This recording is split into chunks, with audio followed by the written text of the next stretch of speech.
Welcome yet again to another fantastic edition of Friday Night Live. Here we are live July 17th, 2026, hanging out, braving the wildfire smoke of our Canadian neighbors that have drifted down across a healthy portion of the United States, unfortunately.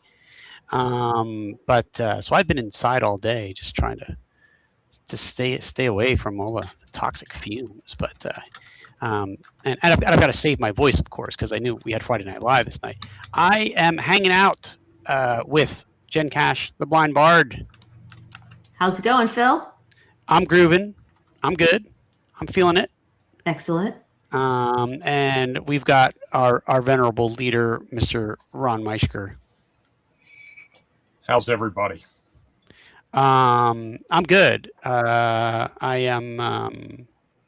waiting for some rain tomorrow. Apparently, we're supposed to get a lot of rain where I live tomorrow, and cooling it down. Get some rain here. Let's hope so. We have a jam-packed show tonight, Phil. We do. We've got 3 guests that are joining us this evening. And I'm sure our first guest is familiar to a lot of our viewers out in the crowd. And that would be none other than Mike Shea, Mr. Sly Flourish himself. There he is. There he is. All right. Yeah. Hey, Mike. The Good. green room is nice. How's it going? Oh, yeah. I'm not so sure about the open bar. I don't know if that's a good idea. Oh, yeah. We put a bowl of M&Ms in the back there. Made sure that were there green M&Ms in it? Is that? I don't remember. What's the color that they were supposed to like? Brown. I'll be honest. I'll be honest with you. I spit the green M&Ms back into the bowl. Oh, Ew. ew. Yeah. Goodness. Jen, people have lived through it. I know. It's okay.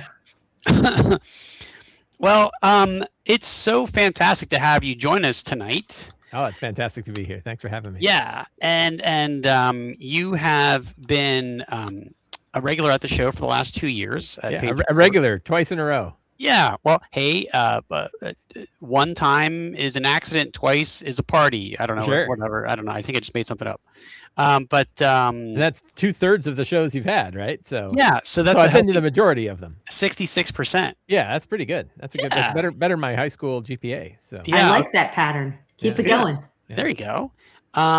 But we have you on tonight to talk about something that is currently going on, and that would be your current Kickstarter. Yeah. Rise of the Lazy Game Master. Yep. So a new book. Tell us all about it. Oh boy. So Rise of the Lazy Game Master is the latest of the Lazy GM books. I can't remember if I think it's the 5th Lazy GM book that I've had over the past, whatever it is, 14 years.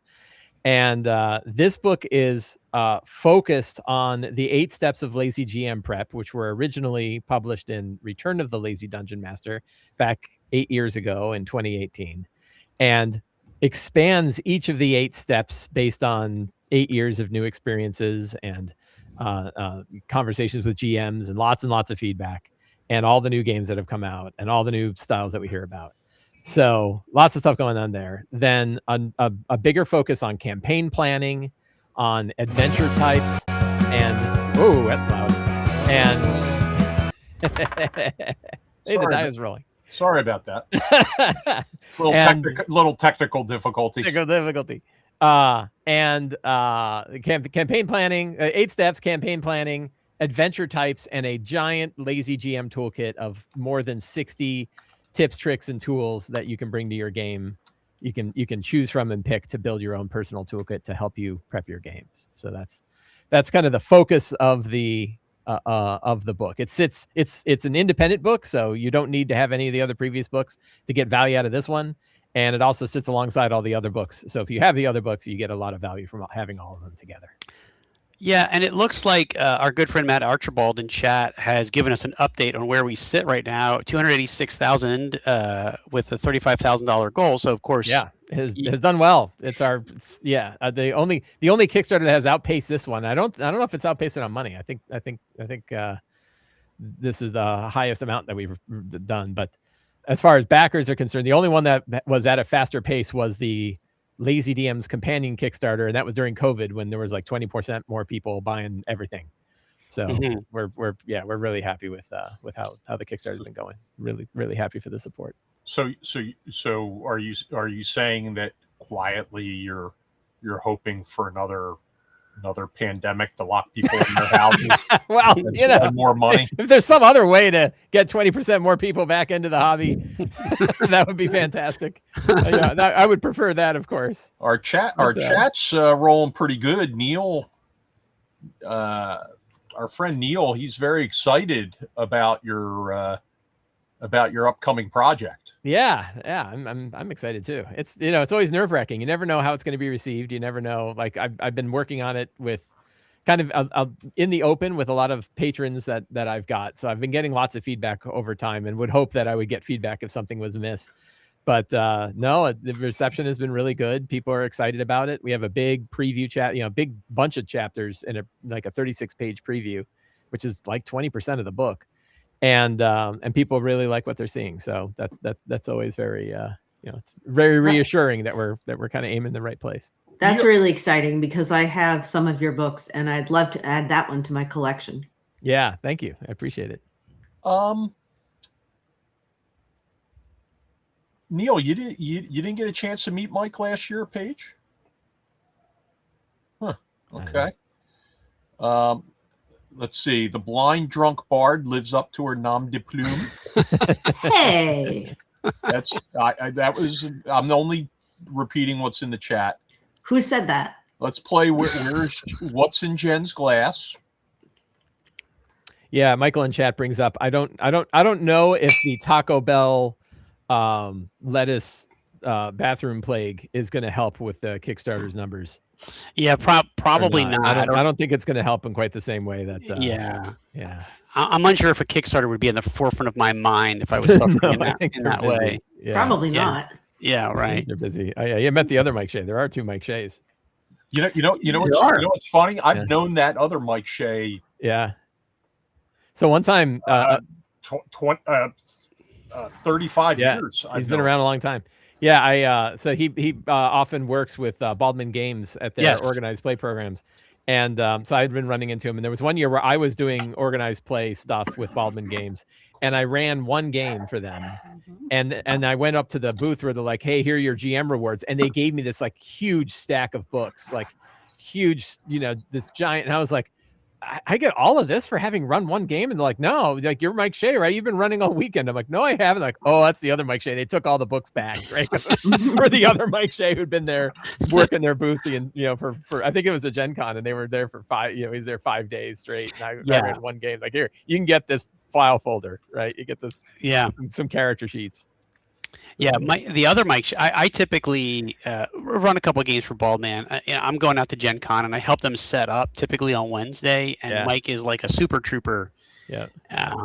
They're like all con long. But I always love to go get a picture with the other Mike Shea. I always try to, whatever cons we're at, we try to get the two Mike Sheas. Now the funny thing is I wouldn't have recognized the other Mike Shea. Mm-hmm.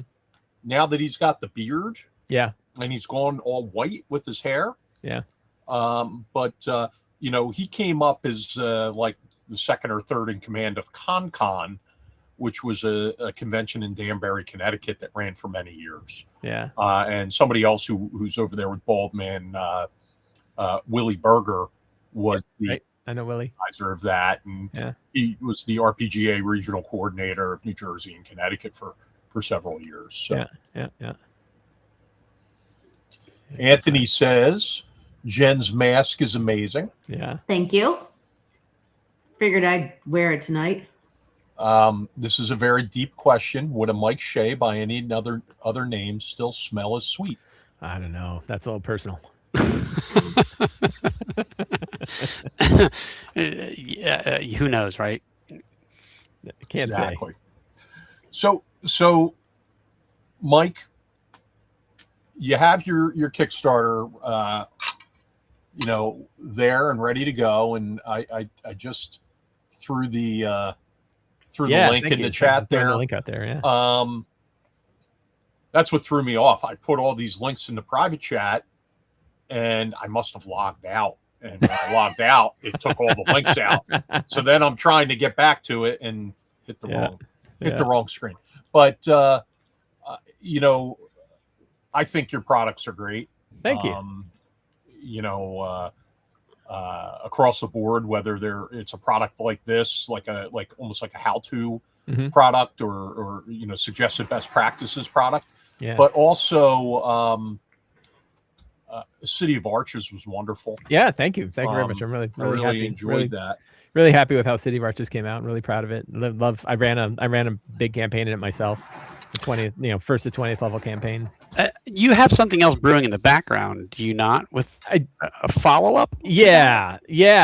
So I'm, I always like to be working on something, and when you're so Rise of the Lazy Game Master, the second draft is already done, and the whole thing, as soon as the Kickstarter kind of crossed over hey, this is actually going to be a thing threshold, it went to Scott Fitzgerald Gray, who does all the editing of my books, and so he's now working on it, which means I can't work on it, right? So like he's, if he's working on the editing, and that's not entirely true. I'm still writing like a piece and go, oh, I have a new tool I want to throw in there, and then I throw the new tool his way, and we figure that part out. But generally, I shouldn't be working on the book after it's already going into editing until it comes back from editing, and then we can continue the refinement. But in the meantime, I want to work on other stuff. And I've been working on a project called Blood of the Primordials. And it's not a sequel to City of Arches. It's its own independent thing, but it's set in this kind of in the same area. It's sort of like a re-envisioning of a similar area, a city known as the City of Blades, which is in City of Arches, like in the book City of Arches, City of Blades is mentioned. This is sort of like,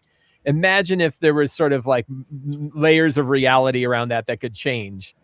So thus you can have a thing that's completely independent from City of Arches, or mix the two together if you choose, but you don't have to. It can also be an independent thing. And that's sort of a, darker survival fantasy setting with ancient primordials and strange, there's no, the gods do not look upon this place, but there are avatars of light and darkness that actually walk the lands and get involved in things. And there's, primordial cults and a city that is built around an arena and the battles in the arena. And so I'm doing little bits and pieces of that and releasing it to my patrons in little dips and drabs. And that'll probably be 2 years out. I think before that becomes a full thing, we would be looking at doing something in 2028 for that. But I'm enjoying it. I'm running a campaign in it for my Wednesday game. So we're kind of exploring this, and it's expanding out as my group expands it out. So it's a lot of fun. But it's a good thing that I have like another creative project I can work on while we're in the middle of, the logistics of making Rise of the Lazy Game Master a real thing. The chat's on fire here. Michael Doherty says it's a little disappointing to find that the Lazy Dungeon Master himself is doing so much work and not just being lazy. Yeah, I get that. And the my response is I work really hard so other people can be lazy. There you go. Right. Like I'm trying to help everybody else, but also I'm very lazy when it comes to my own games.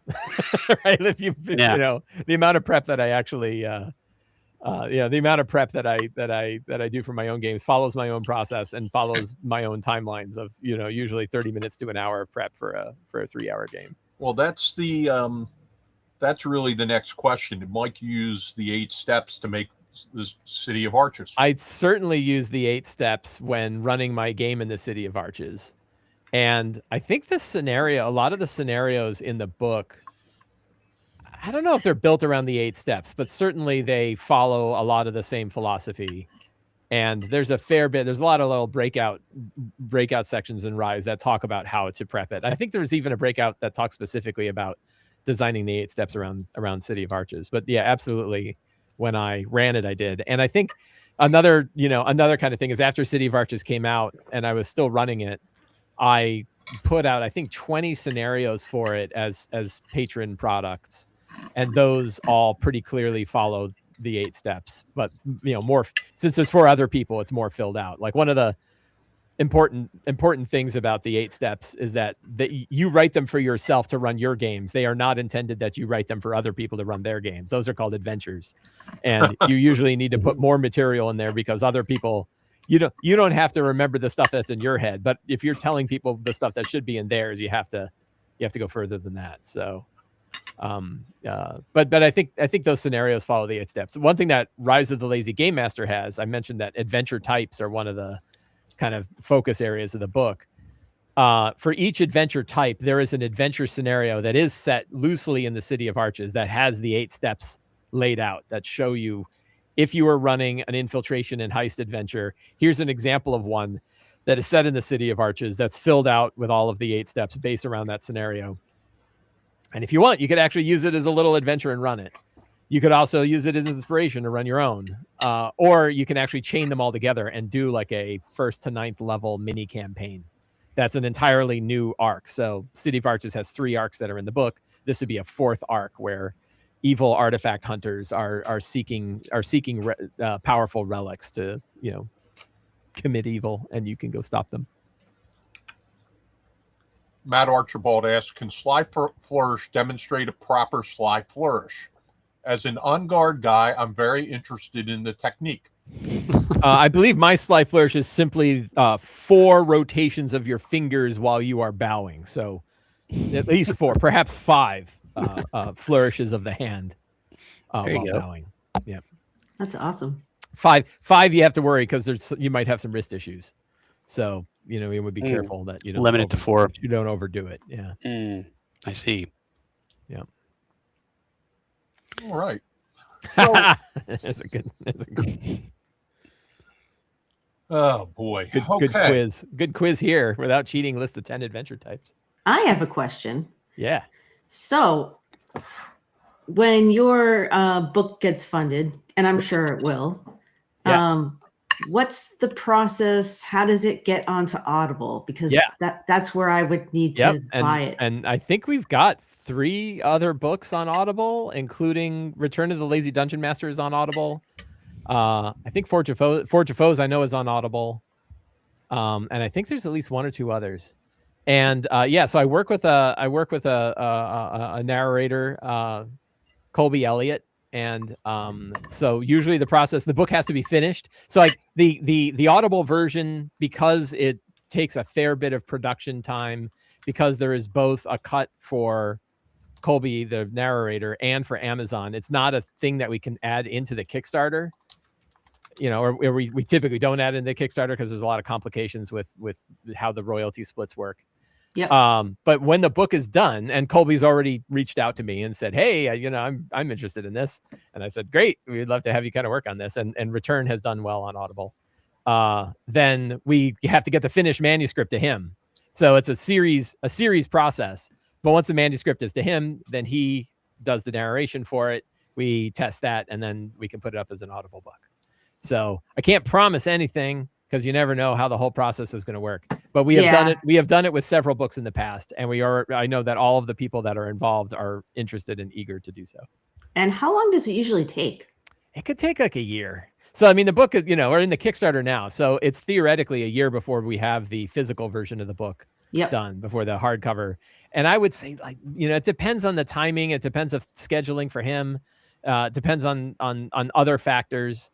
But maybe 6 months to a year after that before we can get it on Audible. There you go. Yeah, it takes a while. But I was always interested in that process. Yeah, and it's there's when the whole production side, there's a lot of question of like what can be done in series, what can be done in parallel, and what can be done in series. And you would hope you could do something like that in parallel, but you really can't. Like the whole text of the book needs to be completed before you can start working on an Audible version. And that makes sense. Yeah, and it would be great to try to figure out a way to make an audiobook version of the book available. But as you imagine, Amazon's cut is a pain to work with anyway. Yep. And then trying to figure out how to add that as like a reward into a Kickstarter is kind of too, there's too many complications to get that to work. Yeah. If we had a breaking news sounder, I would hit it right now. Yeah. As we are joined live from Lake Geneva, Wisconsin. Ooh. Nice. Sorry, I took a nap before the show and I did not wake up in time. Hello. Hello, Sly Flourish. Normally, Chet, you take your naps during the day. Yeah, when I'm supposed to be doing artwork for you. Yes. Yes. Yeah. How's the show out in Lake Geneva going? Oh, it's great. I'm having a great time. A lot of the smoke is cleared away from the Canadian wildfires good. coming over. Yeah. So it was actually a nice evening. So I broke open the balcony and stuff. But yeah, we're having a great time. Vendor hall was kicking, which was good. People are having a good time playing games and stuff like that. So Heidi and Eric are great hosts, obviously. Yeah, I'll have to get out there one of these days. Well, that's great. We're glad you could make it on tonight. Yeah. See. All right. So we are going to Troy Allman says, Chet, you had one job to do. That's the problem. He's got like 10 jobs to do. That's not true. Yeah, I have 10 jobs that Ron gave me, and he said he wanted them all done right now. So, yeah. That doesn't sound like Ron at all. Yeah. My goodness. All right. Well, Mike, the chat's alive there. We're going to keep you on with us. Yeah. And Great. we're gonna merge in our next guest here. Perhaps best known as being the guy there in the center. Everyone else looks really nervous in that picture. Listen, David's now with us, or DJ's now with us, and I gotta say, I was getting a little concerned, DJ, about the stress points on that outfit over the last few years. And the smell of it. Yes, and the smell of it. Yes. So thankfully, exactly right. It is not the first one of those that I have purchased. You also missed that there's open alcohol sitting on the table there too. Oh yeah, probably. Cheers.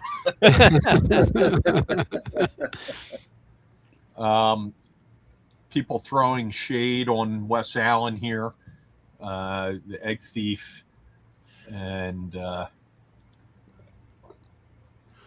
well, as Neil Devlin mentioned, there's an egg con thief who tried to steal our promo book for our Kickstarter. Oh no! Yeah, the Dirty John Vieira, the Canadian thief. He failed his pickpockets. So, Yeah.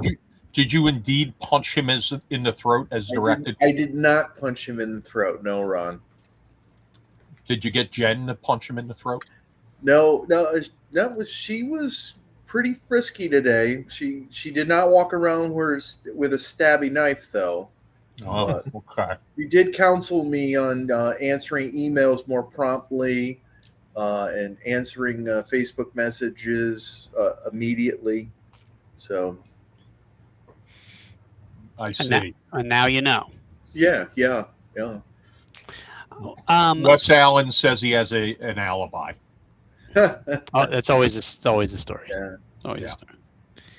DJ, let's talk about what you've got planned for page 4, because I think you're going to be. I don't know. You're still going to be doing the Randy Macho Man stuff? Yeah. I'm only doing one session. One of that this year because I'm learning a lot of other things too. And then additionally. Yeah, we've got WizProv. So for those that don't know, I am an improv performer also, and we're gonna have a show Friday night at 7:00, I believe. So if anyone wants to see a live improvised D&D play, if you've seen advertisements for like 20-sided tavern, it's something like that. Yeah. So we'll take prompts from the audience. You guys will sort of describe, we'll take words from you to describe sort of what the setting might be like or an atmosphere. And then we'll take it from there. There's a giant inflatable 20-sided dice. Thank you for confirming. Yeah, there might be 2 in case someone has advantage or disadvantage at any given moment. And it's a hoot. I'll show you our little troupe if I can screen share real quick. Here is WizProv, if it'll come up. Oh yeah, that sounds fun. We have a show tomorrow night. We do an improvised performance once a month here in Savannah at Front Porch Improv. So we've been doing this for a few years now, and it's just a hoot every time. It's a lot of fun. We'll generally do 2 little like mini adventures over the course of about an hour. There's my Jennifer taking umbrage that she's not a 1N Jen, she's a 2N Jen. So She who speaks with closed fist. well, that is true. So David, this is your first year that the WizProv guys and gals are going to be at Page. Is that correct? Yeah, that's right. That's right. We perform here every month in Savannah. This will be our first time going on the road. So we're coming up to Philly, the whole troupe. We've got a keyboardist. There'll be music, like scoring the show as we're playing it. And it's a lot of fun. And I'll tell you this, the sort of origin story of this for me was kind of cool. I've been in this troupe for a few years now, and it started with I wanted to take an improv class I thought it might make me a better DM. And the first exercise in my first level 1 class, they tell you, go up to the front of the stage and just rant about something you're passionate about. I went up and I said, Dungeons and Dragons is the best game, is the greatest game, and for all these reasons. And on the break, 2 of them came over and they're like, we have a D&D show, right? I'm like, what? And you know you're in the show now, right? I'm like, okay. Should I have taken more than 1 class before? But anyway, I just jumped right in, and it's been great. And I'll say this, it's impacted my DM style in a few different ways. And I think improv is great. It's super fun, and it, like, I would highly recommend any big city there's going to be improv studios that you can take classes at. It is great for dungeon masters. Excellent. Yeah. I don't think I think I totally agree, by the way. And I've always kind of like thought about that myself. But what I do for work, of course, I teach high school, so it's like I'm like on an improv stage every day, like 6 times a day with teenagers. So I feel like I kind of already there to some degree, but like I feel like that would be really beneficial to a lot of folks. To build confidence when you're at the table and someone asks you a question that you hadn't prepped for, or whatever, or like Mike, I know you say a lot of times that you forget NPC names. Yeah. I feel like, I don't know if you were really good at improv or someone was really good at improv, that might manifest itself. Who knows? Yeah. I don't know. You forget NPC names? Do your players forget NPC names? Yeah, if they remembered them, that'd be great. But none of us do. And then the problem is, like, we all knew it was a name, but none of us can remember what. So yeah, well, that's very interesting, isn't it, Ron? It is, because if only there was some kind of tool, if there was some kind of tool way of recording this that would help your players. Yeah. That would keep track be of things. Excellent. Yeah. Except for when it's it came up unfortunate on the that nobody screen earlier. Nobody has anything like that. No, we teed it up for you, Yeah. Ron. You're taking too long. We teed it up. I for know. You. I had to. Yeah. I had to delete that panel. Perhaps some 5,000-year-old technology. Old man with technology. You know what we can do? We can just add it the old-fashioned way. Oh my goodness.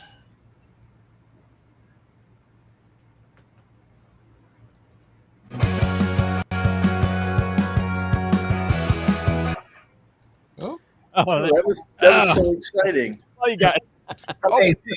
Oh, I don't know what's happening. But yeah. I have no idea what's the happening. point of the tee up was that I know. Orange Cat Games has a new Kickstarter coming. Yes. All right, the Adventurer's Log, right? That's correct. Yes. Here we go.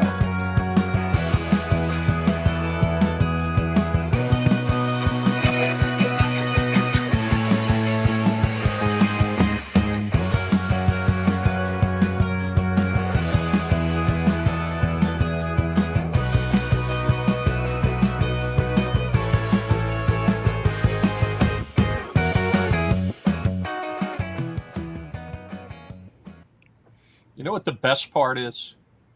It's already printed and ready to go out. Oh man, you better than me. There you go. It's already printed and ready to go out, and you just know, have to fund it. Yeah. You just have to. So I was showing it pledge. to a lot of different people at my booth here at EggCon, and they were really impressed. They like the quality of the book, the thickness of the pages. Obviously, the large type is good, especially with a lot of these older grognards. A question for you on it, Ron. Like one thing, you know, Matt or Mike, as you said, like remembering NPC names is always, you know, the voice that I do for them or accents. If like those are all, I lose track of those all the time. Another one, I'm my current 1E game that I play on Saturday is with a few people in the chat here as well. Magic items, like keeping track of, like we're doing first edition right now after 2 years of OD&D, and the identify spell is You upgraded. it's very blurry. I know, yeah, we upgraded. It's very blurry in 1E. In like 2080, you'll be playing 5th edition. One day we'll get there. Yeah. So like keeping track of like, okay, they defeated the boss and like here's the magic items and here's the ones that they know and do not know and assigned to who. And like that is hard for me to keep track of, and I've got a little notebook and I'm writing it down. So Ron, Chet, like, can you talk about that?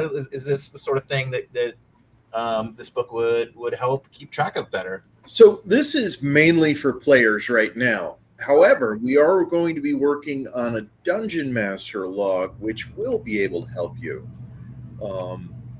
Because currently what I do is like I'm mainly playing Shadow Dark, so I have little index cards, and you got to keep track of the curses and unknown powers, and I have to use highlighters to remind me because I have slipped and let out information before. nothing good in terms of RPGs can come from using a lot of index cards. Yeah. Well, that's a subtle jab. That's a hold subtle on, jab. Hold on. It's easy though when you don't give out tons of magic items. It is. Yeah, because you keep it simple. But Chet, let me ask you. I mean, you've been showing off the book out there at EggCon, and we saw somebody, Christian, who's in the chat, who says he's out there and that he likes it. What's been the reaction so far to it? Well, first of all, they said the cover and back cover art is so beautiful and impressive. But anyway, yeah, they do like the organization. Is this thing on? Is this thing on? What did you say? They love the organization of it. They love the size of the type, the amount of space to be able to record information. But one of the things that everybody has been commenting on and saying that they love the best is in the back, the last will and testament of the characters. That's a hit. Yeah. It's really cool. Fun. Of course, nobody will obey it. You're going to loot the body of your fellow players. Reverently. You'll do it with reverence and respect, though. Yes. Always. I'm so sorry we lost you. Right. Here's a prayer. I'll share a story when they're ripping off your magic pants. Well, we will sing songs of you for years to come. With your own loot. Yeah. Well, there's hold on. A domestic dispute is about to break out here at the Meister Jennings farm stead. So I can throw out that deck of pre-spell cards you gave me, honey? No, you may not. And those are like I'm assuming those are like the big like 2E set, right? Like the big box that they made back in the day. I have it in my basement. Chet, yes. What was the reaction to the interior illustrations? Yes, they were well received. Lynn Rieder,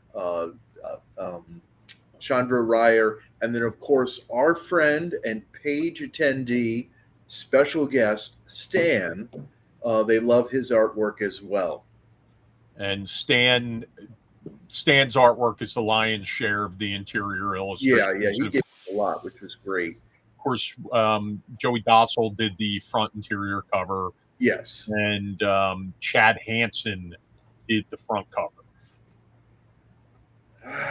Ron. What? Hello? Well, now you have to explain that and the inside joke, and it's not very funny. Well, you explain it. You just beat a dead horse continuously. I do. Yes. I do. That should have been our logo. It's his MO. That should be our logo for him. Because there's one coming. There's got to be one coming in the next 10 or 15 minutes. No, there's not. What do you mean? Yeah. Yeah. Mike, Mike, here we go. Mike, did you hear that Henry Oh, Winkler? no. Did you hear that Henry Winkler got arrested today? No. Yeah, the feds arrested him. They had a press conference. Apparently, he was involved in some kind of financial mismanagement and scheme. They're calling it a Fonzie scheme. Oh yeah. Yeah. That fits. That makes sense. And Mike will never be on the show again. Gotta go. Thanks for having me. I think my internet's going out. Yeah, right. I'm gonna roll a d20 to see how good that joke was. We'll see what it says. A 4. You got a 4. Oh, yeah. That's science. That's a scientifically proven, accurate way of measuring the joke. Quality of the joke. Yes. Yeah. You had a good chance, though. You had a really good chance of there was a question about the adventurer's log.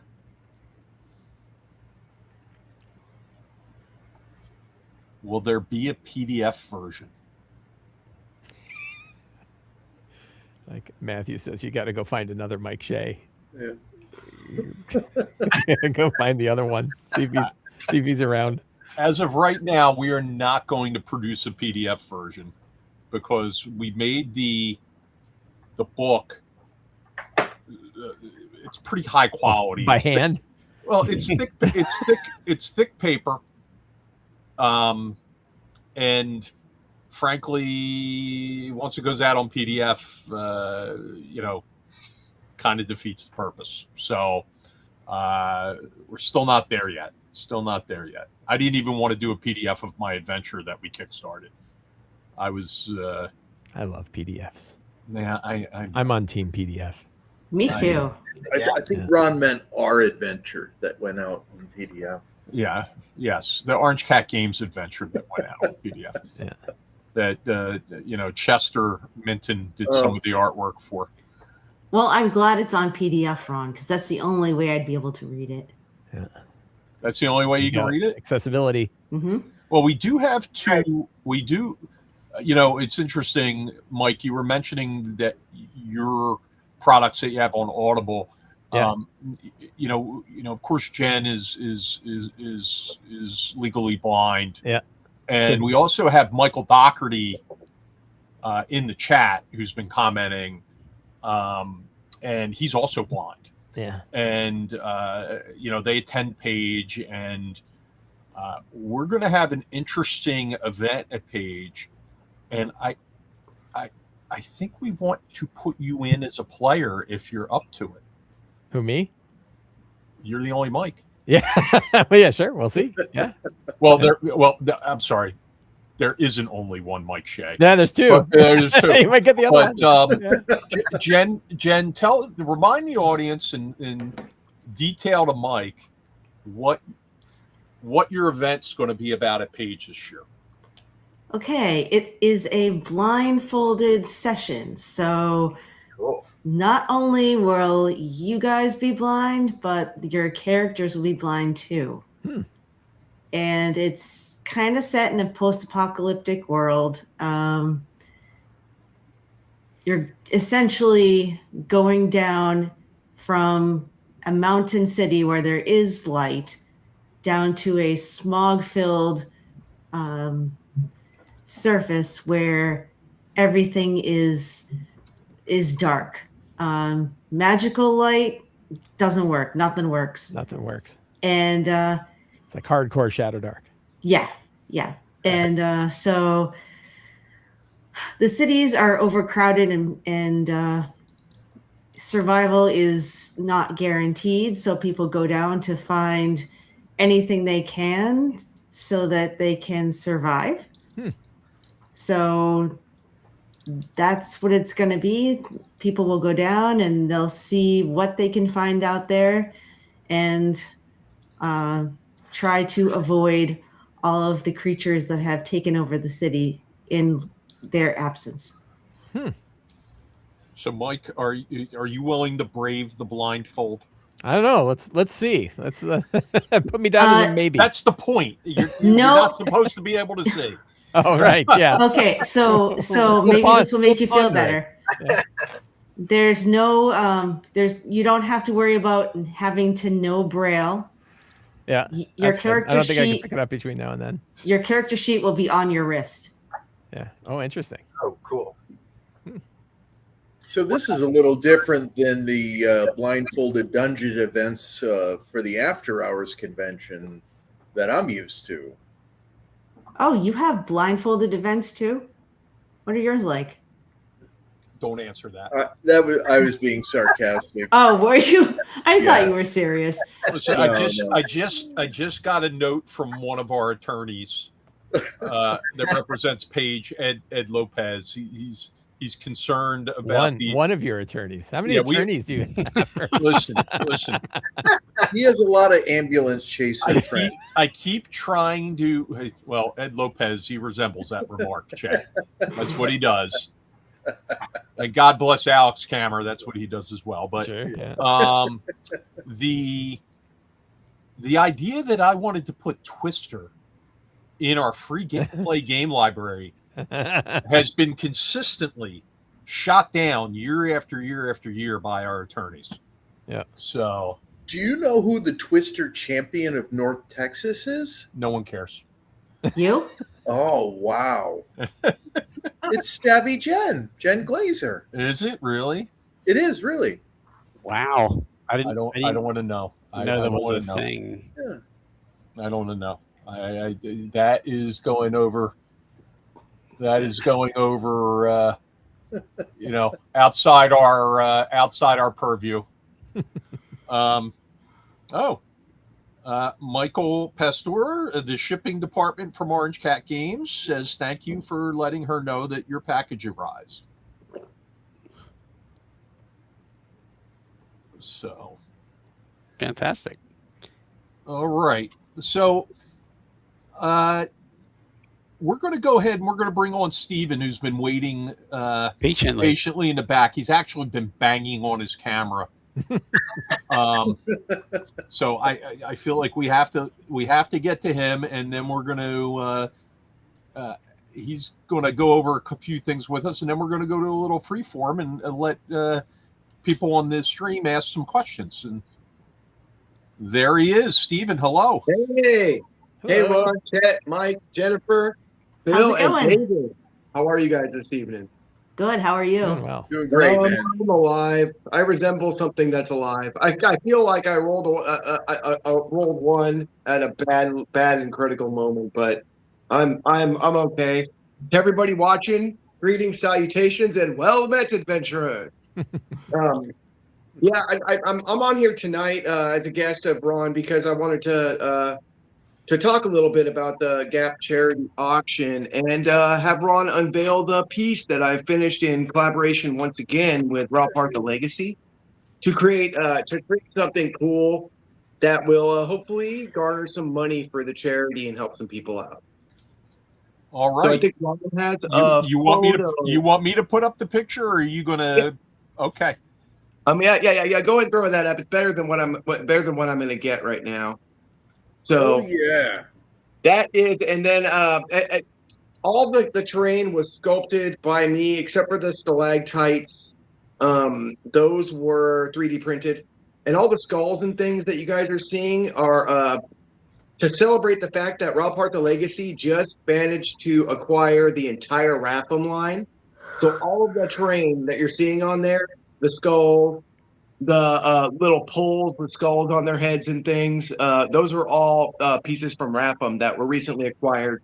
All of the miniatures are original Ralpartha that are produced now under license by Ralpartha Legacy. And these particular miniatures were actually chosen by Ron. So I think he made a good decision. I painted everything. All the base terrain bases, there's a couple of tiny little mushrooms there that all that was sculpted purely out of Avis epoxy sculpt, out of their natural sculpt. I put a non-zero amount of time into this one, and I'm pretty proud of it. One of the coolest things about it is that this isn't just a diorama you can look at. Ron, you want to bring me back? Yeah. For a second? Bring me up so people can see. And I'm going to show you guys. And can you guys see this? Oh, yeah. Yeah. Look at that. Very cool. Can you bring me up to the forefront? I want to show them it. Okay. There we go. So every single one of these pieces has been magnetized. Yeah. So that all of these adventurers are playable. So you can break them out, use them for your party, and for the piece de resistance. Yeah. Bam. So I did not magnetize the treasure chest, but it does have a slot to sit in there, because I figure you guys, if you use terrain, it's something you might want to actually, break out and put into a dungeon room or a dusty cavern or what have you. So, really, really happy to once again be in collaboration with Jacob Fassbruckner at Ralpartha. He's a friend of mine, and he's always been very nice, in the past few years, providing something cool for me to work on for the Gap charity. And between him and, Ron's generous nature, it has been my pleasure to do this once again for Page 4, and to continue to do this, hopefully far into the future. Well, listen, Stephen, thank you always for your generosity. And, for those who don't know, Stephen, I mean, you basically make a living painting miniatures, do you not? I mean, I work at a very old Italian restaurant. That's what pays my bills for the most part. I do make a little bit of money on the side painting miniatures, but mostly I paint it because I love it. So it's something I enjoy doing. And you're still doing catalog work for Ralpartha Legacy, are you not? Yeah, I'm doing it mostly on a trade and volunteer basis with him, because it's not like they're not a multi-million-dollar business or anything. Jacob is another person who does that for just the absolute love of preservation of the history of miniatures. And I have a lot of love for him for doing that. And I'm glad he's continued to do it, and that he's picking up lines as they go out of production and become available. And he's keeping this art form, this physical media, and the idea of, hand casting models and hand sculpting things alive. Because I do like PDF. I like the access and stuff. As you guys were mentioning earlier about the accessibility, I really appreciate stuff like that. But there's something about holding that old module in your hands, or holding a piece of book, holding a miniature, and seeing the work that someone put into it, and the artistry that a painter has done, or the sculpting that they have done to that piece, to bring it to life, to elevate it. That just is so important to me, that it continues on, especially in a world that is bent more and more towards generating stuff, that is sort of less honest. We'll put it that way. All right. Well, listen, we appreciate it. That is a beautiful diorama, and your painted work is always extremely popular in our charity auction. And speaking of the charity auction, we've actually acquired a few things today that are going to be in our charity auction, including some original Jeff Easley artwork that is going to be in the auction again this year, which we're so grateful to Jeff and for doing that. We also have this puppy that's going to be in there. which is a pretty rare RPG item from PEI Bone Wits from the late 70s, and I managed to pick up a copy in the wild this week, and I was able to take my copy, and that's going to be in the charity auction as well. That's kind of you, Ron. Yeah, so we're gonna have a few neat things in the auction this year, and listen, I can't say enough about the people on this call when it comes to Page's Gamer Assistance Program auction. Mike, you donated a couple of milk crates full of a beautiful and expensive new product to us, which was absolutely wonderful. Chet is always super generous with his time and his art to ensure that our auction's successful. Put together a beautiful artboard with some of his artist colleagues out there, and that brought in quite a bit, plus original art that he's put in, making me bid on original artwork in the adventure that was used in the adventure I wrote was a good way to get me to spend money in my own charity auction. So that was a pretty good idea there, Chet. But Chet has always donated quite a bit to our charity auction. Not only that, he's a top bidder in that auction, and David as well has not only donated items for the auction, but he's dropped bundles of money in the past in our auctions. And Jen has donated items as well, including a couple of these last year, which we put sets in last year, but it's not like we don't hold on to the additional sets. We have a set of Braille RPG dice here that's going to be in this year's Page auction that came from Jen. And then we have a Pixels D20, which calls out the numbers using an app on a phone, which Jen donated as well. So, a lot of great charitable help from everybody on this call except for Phil. I donated stuff last year. Listen, Phil.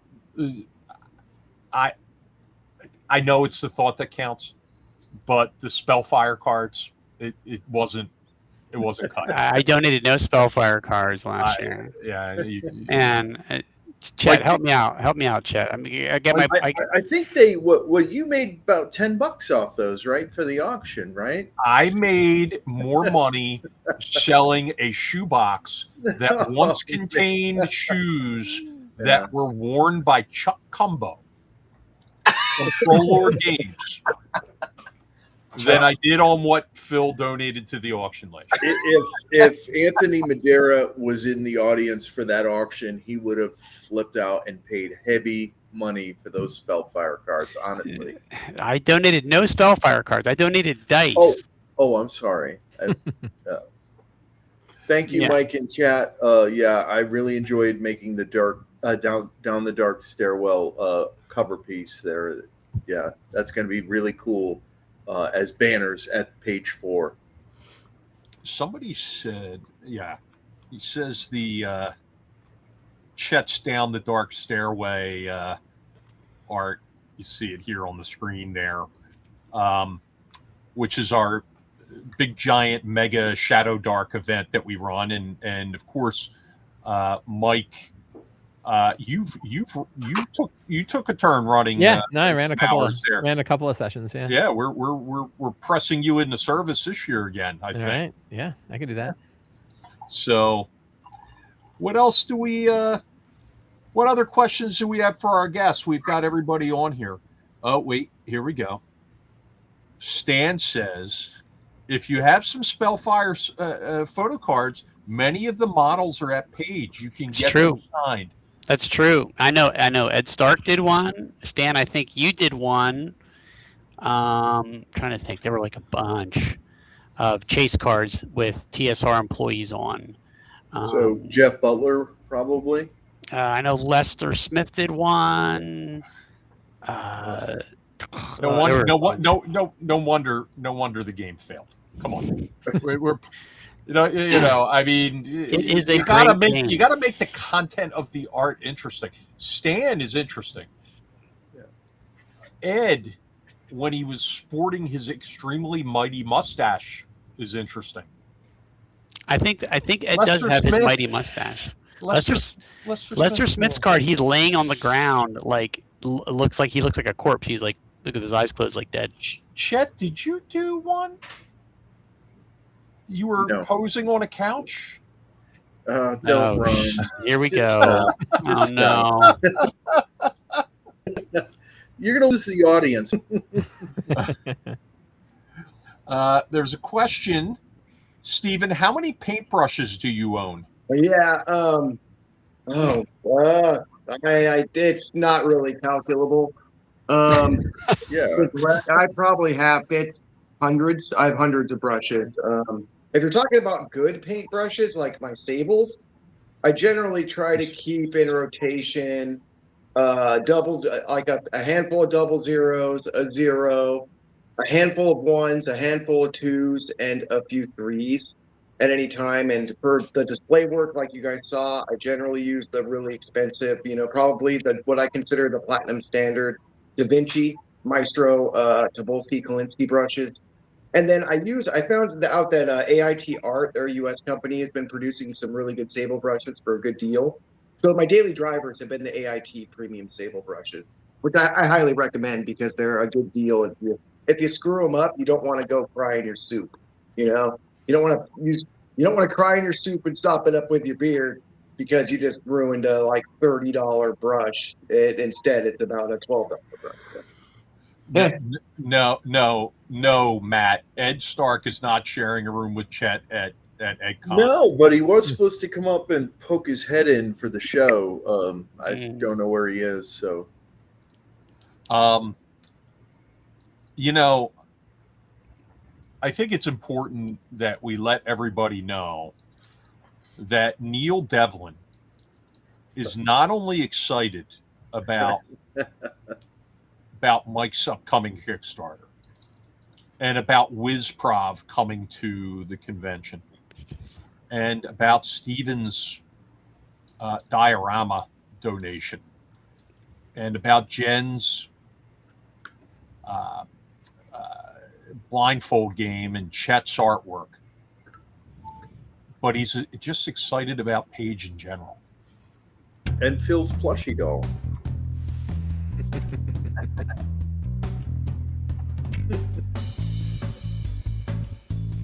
What a cool ad.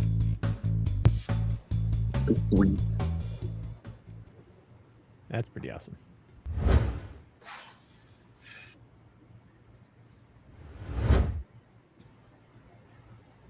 Hey, since people are letting people know, I just want to let you know, Ron, that I also did receive my Kickstarter back copy of Tomb of the Ancient War King, and it's gorgeous, man.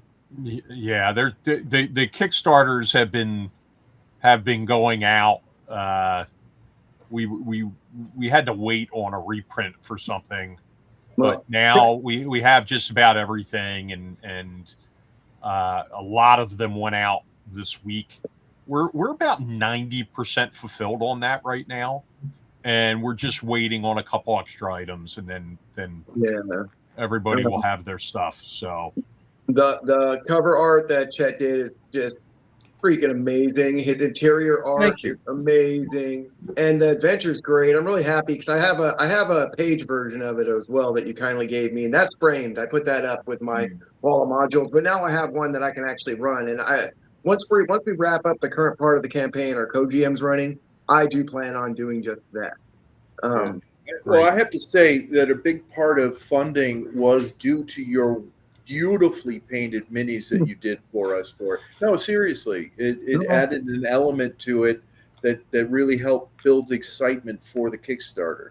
I'm glad that helped. Though I'm also Yeah. really, I mean, I did it for that to help that, but really, I thought, well, you guys should have some painted models when you run it at conventions, and I'm really glad you guys have some that you can. Yeah. So you can. I know Yeah. Ron is like me; is an aficionado of the weird and miniature and table building, throwing things on a mat and just throwing beautiful miniatures on there and rolling some dice. So it's he can run the adventure that way because that's what he wants to do with it, and that makes me happy. So Here's some of Steven's work here of some of the pre-generated characters, which, honestly, those characters are my, came out of my brain, but they were put into,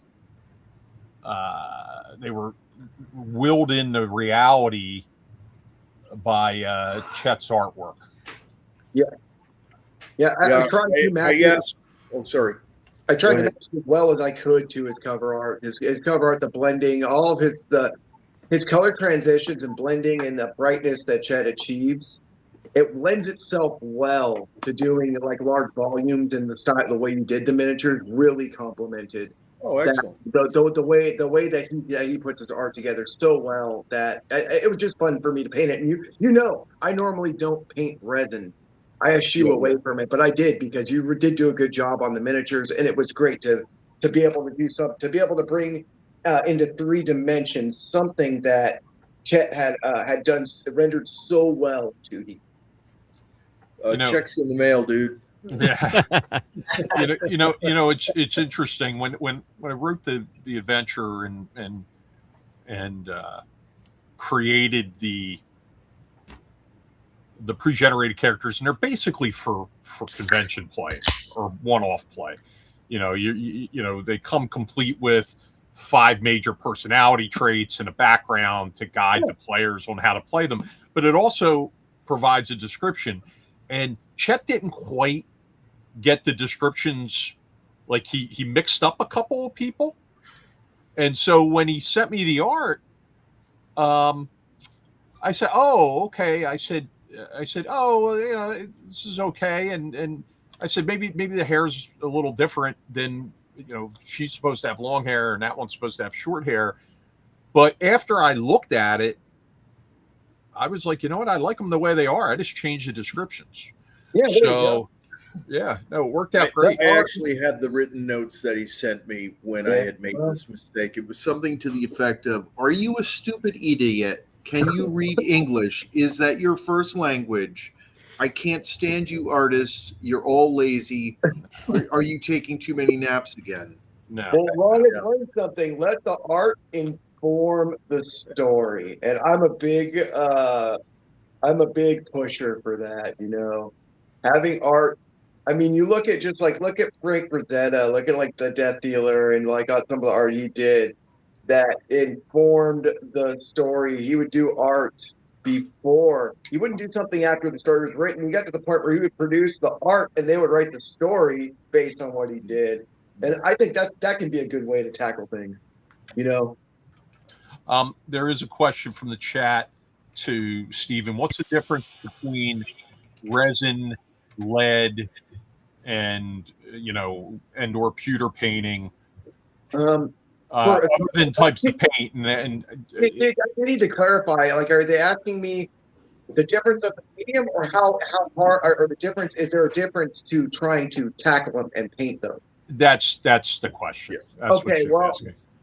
Generally, metal. It depends on the size. Really, it's scale that matters the most in miniature painting, because all miniature painting is the study of light. Color is involved in the light, but that light is what informs where your shadows, where everything's going to fall onto a painted piece. So scale matters. 25 millimeter, you have to do a very bright preparation and it doesn't matter if it's resin or whatever it is, because it's a lot harder to see the detail. So the brighter the preparation will inform a greater contrast. Now you build up to something like a bust side, where it's just like a half a guy and an orc face or whatever. That's when you can get really artistic and you start doing blending of colors, colored grisaille shadows. and you can really inform more. It's more of a canvas to work on. Now, I generally do stick to 25, 28 to try to gather, and this is the game I play, is I try to see how much detail I can put in. I try to put in a level of detail that someone would put in at 40 or 54 millimeters, 25. And sometimes I pull it off, and sometimes I go and fall flat on my face. But that's when you just redouble your efforts and pick the brushes up again. That's all you can do. So, and you will make mistakes. It will take, if you're picking up brushes for the first time to paint in 3D, you will make mistakes. You will not have brush control. It will take you a couple years to gain the brush control needed to pull those details off without thinking about them. But you'll get there. Just keep, you ruin a brush, pick up another one, and keep at it. You mess up a mini. If you messed it up too bad, strip it. And you really want to paint it, strip it and paint it again. You will get there. Now, David, you paint quite a few miniatures yourself, do you not? Yeah, and if I could ask Stephen a question too. So I've recently got into Age of Sigmar, which is an expensive and really fun hobby. And I've got, an airbrush set up. I've got a really nice painting station at home. And I'm an artist by trade. I'm an effects artist in video games. But it's been a while since I'd painted minis. And I'm basically just mimicking the box art at this point, just to sort of ramp me into trying to hit the quality that they're hitting. Do you have any recommendations for me? At some point, I should probably deviate and try to go a little more artistic. It depends. What are you using? Are you using layer? Are you using straight acrylics? Are you using the newer inks, speed paint inking? How are you doing your base coats? Yeah, depending on I'm kind of exploring, right? So I'm priming some white, some black. I'm doing speed paints, and then some blending and building up from the base coat, shading, highlights, that sort of thing. My advice, especially in the Age of Sigmar, are very highly detailed. That is probably, in my opinion, those are the flagship models that Warhammer has produced in the past decade. That Games Workshop is, because those are the cream of the crop as far as the amount of detailing they put into the model. So copying the box art is hard. If you generally for Games Workshop, and a few people I know that have worked for them, a lot of one of their main things that they do is they give you a step by step, or they tell you what paints to use, but just start from a mid-tone. You do everything that's going to be done with the mid-tone, then you can paint your recessed shadows, and then you can do your highlight and blending. And that's kind of how they achieve it without getting the tide marks or getting, layer lines and layering and stuff. But my best advice for tackling really complicated models is to pick an angle of the light where you want the model to be viewed from, and give it a good black, get it sprayed black, spray it in the middle gray, and then just at that point of light, hit that area of the zenithal. So where you want the model to be viewed from when you're looking at it as a piece, get the white just at that angle, so it informs exactly where your shadows are going to lie and stuff like that. So that way you're kind of mapping out where the light's going to land. And that will allow you to get the shadows and everything correct. But generally for the Games Workshop stuff, they tend to start from a mid-tone most of the time. So to have the least amount of paint as possible on the model and achieve the brightness and effect. Nice. I've been playing with colored zenithals, so do a purple from the bottom, a yellow from the top. Yeah, I do that. I do color grisaille work when it's stuff at 40 mil. When I'm working on a larger scale, I'm working on larger monsters and stuff. I'll do stuff like that. Color grisaille is fine, and don't be afraid to just slap paint and layers and do a color grisaille, then do a zenithal, and then put an ink. Trust me, man. As you're building the layers up, you're gonna see some interesting effects. This just in. Jen Glazer, who is known as Stabby Jen for those of you who follow the show, she is making a very strong suggestion to go back Mike's Kickstarter right now. Yeah. And when you're Yeah. there, I haven't used physical violence as a marketing technique yet, but We might have backed my co-GM might have backed it, so I hope not. I will Yay. see. One of us will back it. and while you're there, go over and visit the Orange Cat Games Kickstarter page and click to follow that Kickstarter as well. So man, that's an actual photograph that I took in front of my art booth. I'm not kidding. She really walks around with that knife. Yeah, that's cool. Anybody who doesn't know that story, she accidentally stabbed her husband when she was carving a turkey, and he kind of snuck up behind her, and she turned around and jabbed him with the knife. oh, So I'm sure it was an accident. I think he goosed her, and then she stabbed him. Yeah, it was more of a reaction, probably intentional. It's a good lesson to not sneak up on people, man. Right? Yeah. Especially when they're a big carving knife in their hand. Like, look, I do most of the cooking, and I do the majority of the cooking. I'm pretty good. I'm a decent. Whoa. What is Jen drinking right now? What is that? What is that, Jen? You want to know? Yeah. Lefroy, quarter cast. Yeah. There you go. For our guests that don't know, Jen gets ripped in these shows. I do not. She literally falls down by the end. I have one shot. That's it. There was a question earlier in the chat. Now she's drinking clear. She's drinking Everclear. Water. I'm drinking water. Thank you very much. Makes my throat hurt just Asking thinking if about it. DJ's glass of wine was bottomless. All right, kind of. Here's my secret trick. Next to my desk, I have a champagne bucket. Oh, there you go. I'm a bougie motherfucker, I guess. Oh, we just got defunded. Oh, there it is. But and I'm here with a block of ice and water in an old orange juice bottle. Good. You need to cut down on your Pepsi consumption and lower your sugar. I never drink Pepsi. Well, you were drinking a Pepsi at Page, and then Jen yelled at you. No, I can guarantee I wasn't drinking a Pepsi. Hey, he's a Coke man all the way. I will find the photo. Go ahead, find it. If you can find you're gonna have to AI that. Oh, okay. May I promote the other events I've got going on at Page? What's that? Can I promote the other events I've got running at Page? Sure, absolutely. Of course. So if you guys have seen, I do the Curse of Macho Man Randy Straude, which is the stupidest thing you'll ever play. That's going on Saturday at 11 a.m. Sign up for that. I've played it. It's one of the most fun times you will ever have playing D&D. I guarantee it. It is stupid as can we swear? Stupid as fuck. Running is a 3-part for 3 days called The Last Dragon Eggs, and it's a Dragonlance 3-part one-shot that I wrote. And I've been building it up over the last few years. So at page 2, I ran part 1.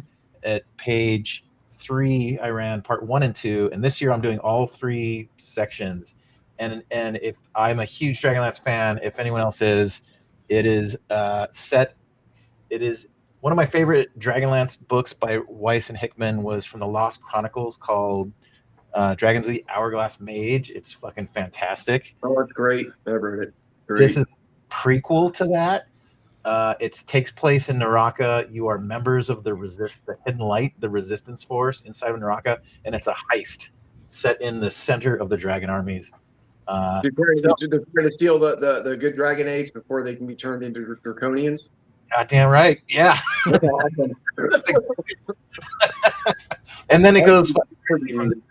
It's pretty amazing. So that's on Friday, Saturday, and Sunday. If anyone wants to sign up for all 3 parts, I've had people that have been accumulating the parts now and are going to be there for all 3 this year. Yeah, I very well may do that since apparently I'm going to get to be. I should be there next year, even if I'm in an arm sling still. I'm going to be going. I think Ron will twist my other arm off if I don't go this time.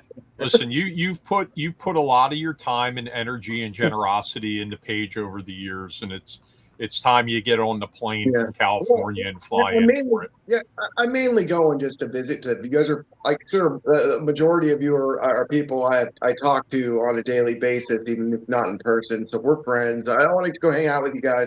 And the fact that you have 2-thing coats and at your paint and take, and I've been using that pretty much just that and inks for the past 3 years, I think I have a pretty good handle on that paint. So I'll probably spend a non-zero amount of time helping with that. Well, Bob, just going over and helping show people how to paint. It's cool. I don't mind doing it. If you want to learn how to paint, and you're going to page 4, I'll probably spend, Friday or Thursday, one of the days, I'll probably just go with whoever's teaching the painting class and just go and paint, because I have a complete handle on all the 2-thing coats range, because I backed every single one of Duncan's Kickstarters, except for the dark arts, because I have so many damn paint. I'm out of room, guys. It's just racks of paint over there and miniatures. Well, interestingly, it's paint and books and miniatures. It's just, I'm buried in lead, guys. Well, Bob Watts from Bob Watts, who basically distributes 2-thing coats through from Transatlantic Games, right? Yeah, of course, Bob with Grenadier all those years, and he was the CEO of Route Partha. He was the CEO of Games Workshop North America. He was the founder of Heartbreaker Hobbies. Miniatures in the hobby wouldn't be what they are without Bob Watts. I mean, it's 50 years of being at the top of the miniatures market. And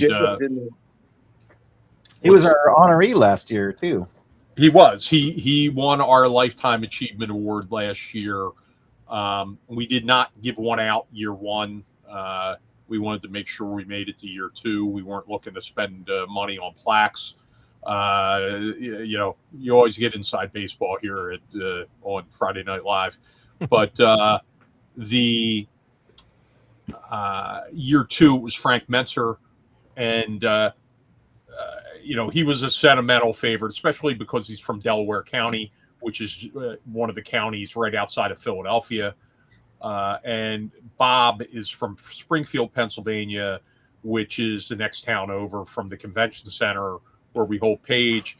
But I mean, they both have had tremendous careers in the industry. And, I think we're going to do something a little different this year with the Lifetime Achievement Award.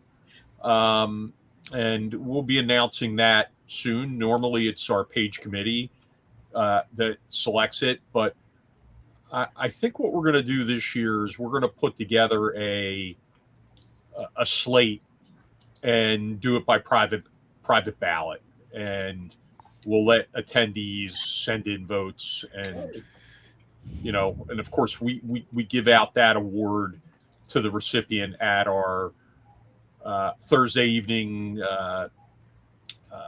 special guest and staff/volunteer dinner.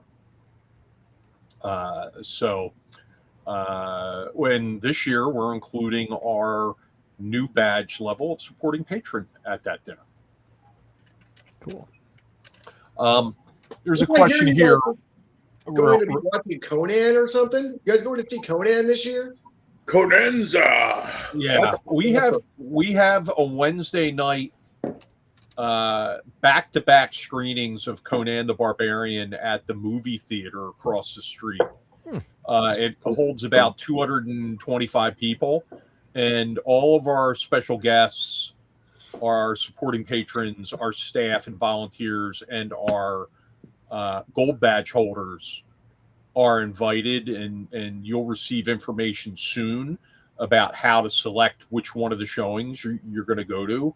We were going to do them both, but we realized it was too many people to do both this year. So we're going to do one of the movies this year, and that's Conan the Barbarian, and then we'll do something with Conan the Destroyer next year. And we have a lot of Conan related stuff with Paige this year. We've got Jim Zub, who's going to be in as a special guest, who's of course not only has done work in the RPG industry for both WotC and Paizo, but he heads the Conan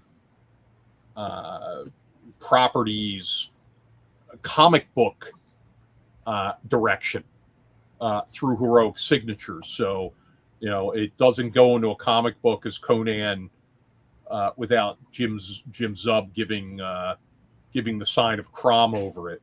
And we have pop culture experts there.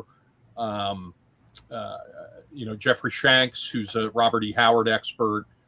Mark Finn, another Robert E. Howard expert, will be there. Matt John, who is the author of the Monolith Edition, the most recent edition of the Conan the Barbarian role-playing game, which I'm sure anybody who's seen the show knows how much I've raved about the game. It's a great game.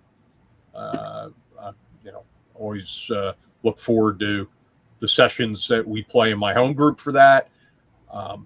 We've got Chris Lights, who did quite a bit of the design work and the writing for the Modifius version, the 2D20 version of Conan. And we've got Vincent Darmage, who wrote most of the Mongoose version. And of course,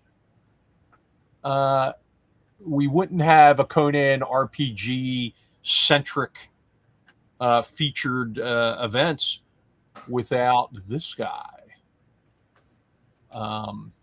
Zeb Cook's going to be with us at Page this year. And of course, Zeb wrote TSR's version of the Conan role-playing game. So all four generations of that game are going to be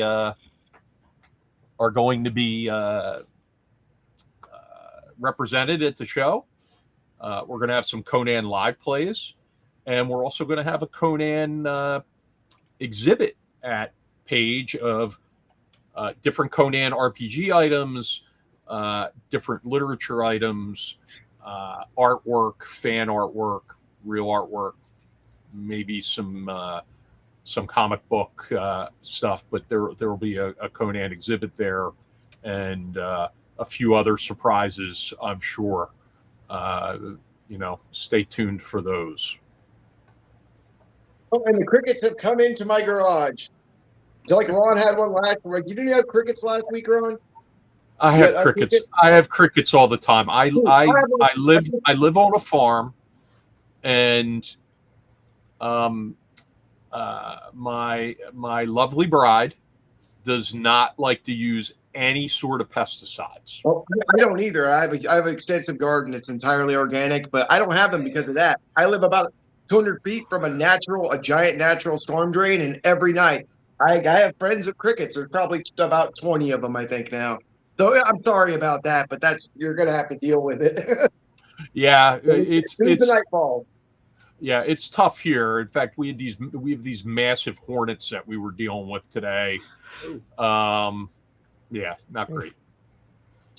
Not great. But I get tons of tree frogs, and there'd be like hundreds of them, like all night long during the summer. It's crazy. Yeah, Me too, and I love it. Yeah. Oh, I don't mind it, but if you're trying to talk to somebody on a stream, yeah, the window's open. It helps me sleep at night, actually. Yeah. Tree frogs and crickets and peepers. Love them. It's so muggy and humid here where I live today. I mean, I'm not dealing with the smoke that everyone else is dealing with, but until right about now, it was in the 80s with like 88% humidity.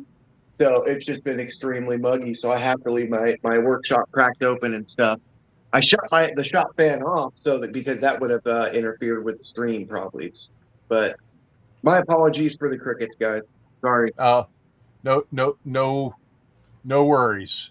What we're going to do now is we're going to jump back over to Mike, and Mike's going to he's got to jump off. He's got more promotion to do on another program. So the promotion on the other program is my bed. Yes. But what we're going to do is, Mike, why don't you what do you want to leave us with tonight as it comes to your Kickstarter? And there we put the link back up on the screen for Rise of the Lazy Game Master. Oh, what can I share about it that's exciting and interesting that I might not have talked about already? I don't know. The toolkit's really cool. Like the toolkit is in return, I had a toolkit of like 6 or 8, kind of little tips and tricks that you might throw into it. And the new one has 61. I just added a 61st one, and they're all taken from like lots of different places and lots of different ideas. Clocks from Blades in the Dark and Powered by the Apocalypse, and the escalation die from 13th Age, and Doom points and luck points from Tales of the Valiant. And so there's lots of like little, and then a bunch of like just little levers, tiny little things that you can kind of drop into your game that that can help out. And so I'm kind of excited to see people dig into those. There's the preview, and I would ask, like, even if you don't even know what it is, go grab the preview. It's free. It's 32 pages. 32 page PDF, downloadable. Cool. And has a list of all of the tools that are in there, so you can see what they all would be. And then there's a bunch of samples of those in there. So yeah, it's an exciting time, and I really can't wait to get it out there and get into people's hands, and hopefully help people run great games. On the success of it. So we should have some version of it by the time page. Big thumbs up. Yeah, by the time page 4 comes out, when we all are there should be at least some version of it out by then. I don't know if the hardcover probably won't be done yet, but I think. Elder Goblin Game says it's true. Not only is Mike a good designer, but on occasion I have been known to scrape off people's windshields for support. Yeah, for people.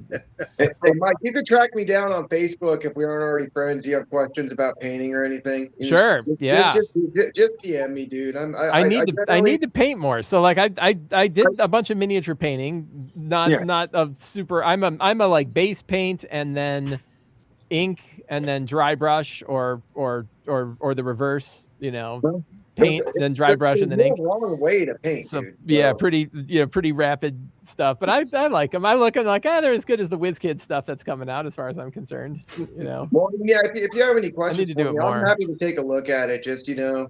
just get back at me on there. I generally do that on the weekend. If I'm not gaming, I'm out here sculpting or I'm painting tons of whatever. Yeah, so very cool. Feel free to get at me. You have questions. And Mike, thanks for coming on. I really appreciate it. And thank you for having me on. It's been great. You're cruising towards 300,000 on that Kickstarter. Congratulations on that success. Really happy for all the support people are bringing to it. And if anyone needed any more motivation to back Mike's Kickstarter. Yep. Right. Violence. Okay. Right. Yay, violence. I can't say violence won't find you if you don't back it. Yes. All right, Mike, we're going to let you go because we know it's bedtime. But, exactly. And turning into a pumpkin very quickly. Okay. Good night, Mike. Take care, everybody. Thanks for having me on. See you later, Mike. Bye-bye. Okay. So that leaves us that, and then there were 6. And there was sex? What? I want to be a cool thing. I do want to. Nice. So Philadelphia Area Gaming Expo hat, which will be available.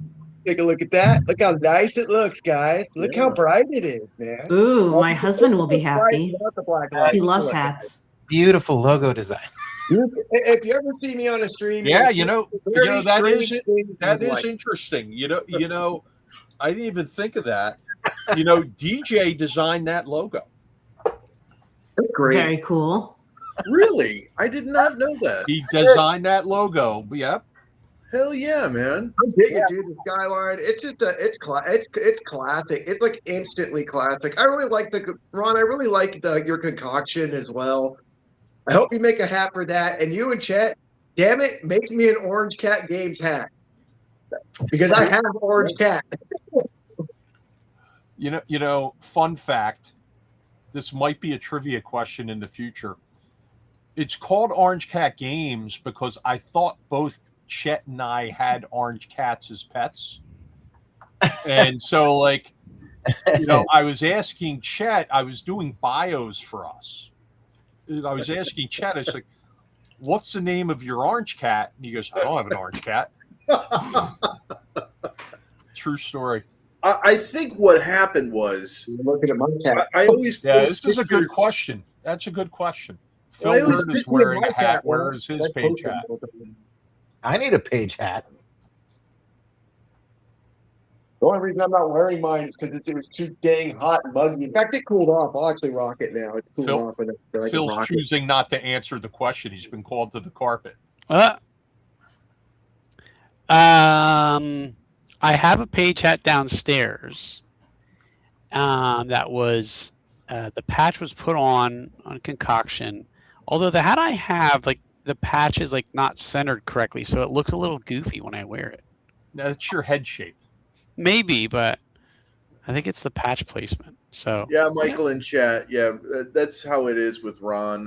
I start to talk and he just talks over me, and then I never get to speak again. all you people watching, I got to tell you guys, this hat is really freaking comfortable, man. They made a quality hat here, folks. And I got the orange one, and I love really it. cool.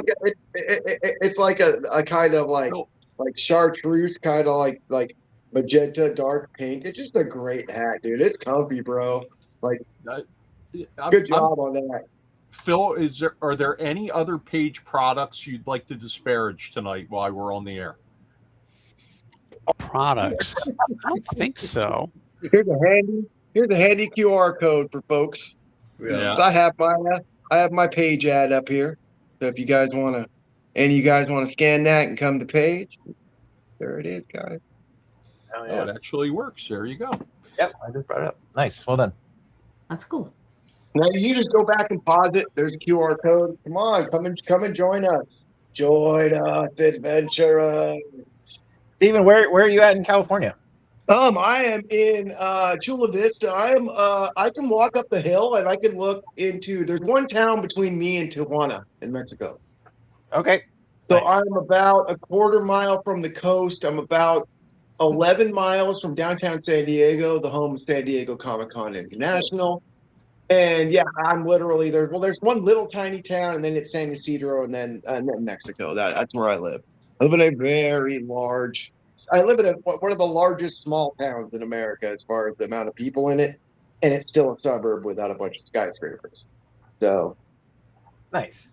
I'm born and raised in LA, but I moved out to Savannah, Georgia. oh man, that sounds. I don't know what to tell you. Man, I mean, Savannah, I guess it could have some nice weather, but it sounds humid to me, bro. Sounds too humid. Yeah, real bad. Swampy. Yeah, Savannah's beautiful though, but yeah, humid. Well, it's humid, Well, man. if you Where I live, it's humid. We have one of the last marshes that's protected marshes in California is in my town, and then there's this bird that it's the reason it's protected, the western tern. It's the only place in the world that it exists. Oh, I thought you were going to say the California condor was there. Yeah, well, I have seen one before, but no, I mean generally not this far south. But I have seen one in the past 10 years, and over Coronado, over one of the beaches that's just west of the city of San Diego. So, Hey, Jen, do you have any questions for DJ or Steven? Yes. So, Steven, I know you're going to be painting, but are you playing in any games? I'll probably sign up to play something. Dragonlance Gang. Yeah, I may actually, because I've been reading Dragonlance since I think I read the first Dragonlance when I was 7, like a couple years after it came out. I started reading the trilogy. That must have been about 1985 or 86. Yeah. And I was the one who was into that. My oldest brother, he was a big Tolkien, and then they read the stuff they read, and my other brother as well. But I really, Dragonlance was a little bit of an easier read for me at that age, so that was what I read, and I had almost every book produced by it until the late 90s, I want to say, and read them all. And I really have a abiding love for a lot of the Tales trilogies, especially the original Tales trilogies. They're hilarious. The Jeff Grubb's Gnome story is a highlight for me, and some of the funny stuff that Jeff Grubb wrote for Dragonlance. It holds up so well. It's like an American version of Terry Pratchett, and I like that, man. I like some funny fantasy sometimes, you could say. And if you Yeah. look at my models, you can tell kind of that I go on a very kind of, I like the weird and the strange models, and I do like to kind of make irreverent things. And I'll take a model that looks really like a mean guy, and I'll give him super expressive eyes so that he looks super cute. And I say that's, well, it's all the more to eat you with. So I kind of like the softer plate wolf. I want it to be cute. I want the cute to take the characters out. I want it to be cute when it destroys them. That's awesome. Hell yeah. And DJ, what about you? What are you looking forward to as far as playing games at page 4? Oh my god! I wish I had time to play games. I am running 5 events. I've left my Thursday clear to just sign up for stuff. There'll be some Thursday events, right? Jen's yeah. chasing that liquor with a beer now. You see that? It's polar water. Okay, Jen. Yeah, water doesn't come in cans. Stop. It does You guys are too. making me want a beer. Jeez. So funny here, dude. Ugh. We have San Pellegrino upstairs, so Oh, yeah. that also comes in cans. Ron, what is one of the Conan movies? Is that Thursday or Wednesday or Wednesday night. Wednesday? All right, maybe I'll come a day early just to go hang out for that. Yeah. No. Are you flying me out? Are you flying me out on Wednesday, Ron? So I'm going to go to that or what? Oh, we haven't figured that out yet. I'll talk to you about it later. But I'd be down to go watch Conan. I haven't seen it on the large screen I didn't see it originally, but I've seen it once on the large screen. So In the a couple 90s? years ago, they just, for the anniversary, they played it in theaters, and I had to drive like an hour, but I went and I saw it, and I brought my wife. I made her watch it with me. You made her watch it with you? Well, she was okay with it. She's not really into it. They screened it in the 20th anniversary, or they screened it at Comic-Con. So it came out, 81? So Yeah, it they was. screened it in like 2001 at Comic-Con or something like that. And I remember I saw it then. You had to buy tickets for it, but I remember that's the only time I've seen it on the screen. Real quick, before the day ends, I want to wish our a very, very important staffer at our convention, Pete Flagg. He kind of keeps me alive at the convention, actually. Want to wish him a happy birthday. It was his 72nd birthday today. Oh. Awesome. Happy birthday, Pete. Whatever. Yeah, I don't think he's that old. Happy birthday, Pete. Such an awesome guy. He is an Always awesome guy. Nice. He goes out of his way for everyone. Such a great guy. Honest. Yeah, no, he is. I think we've lost control of the program. Pete is the best. Isn't he a Stephen King character? I don't know, Matt. From the Stand? I don't know. What was his name? Pete Flagg? I don't know. I'm trying to remember. Oh man. Oh man, Wes Allen's up late tonight. Look at that. No. He's 70. Pete's 72 years young today. So is Wes Allen. That's awesome. Well, Wes Allen, he's asking when's the cheesesteak dinner. It's Thursday night at 5:30, and that again, special guests, staff, volunteers, and supporting patron badge holders.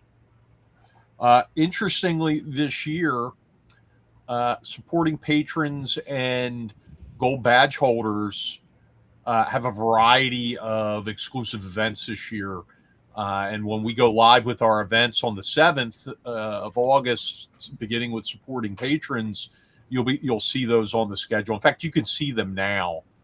And if anybody's looking to upgrade their badge to an available badge type, for example, you bought a weekend badge, but now you want a gold badge, we can do that administratively for you. You just need to drop us a line. In fact, somebody dropped us a line today and asked if we could do that for them, and we're going to accommodate that.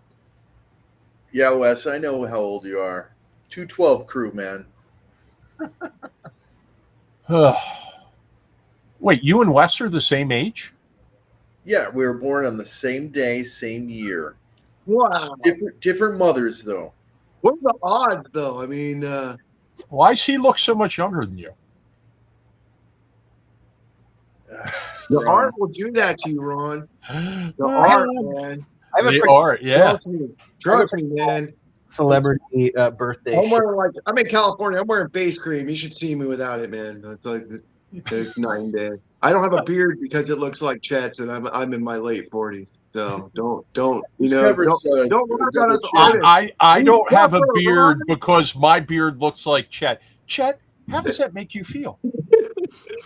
I'm younger. I'm younger than Chet. My beard is white at this point, like whiter than his, dude. So I don't do the beard. I can't get away with it. I'm just gonna pull the Phil. I'm just gonna do the Phil thing when Ron insults me. I'll just be like, Yeah, yeah. Now there is a suggestion that Wes and Chet may have the same father. it's definitely the same father. I didn't I say that? Oh, I'm sorry, I didn't make that clear. Now, speaking of relatives, you're out there at EggCon. Yes, and father and son. Yes, father I know. and son. I know where this is going. Chris Arneson and Jeff Easley. Right? Do you have the picture? I do. Awesome. I'm going to show the picture. Hold on.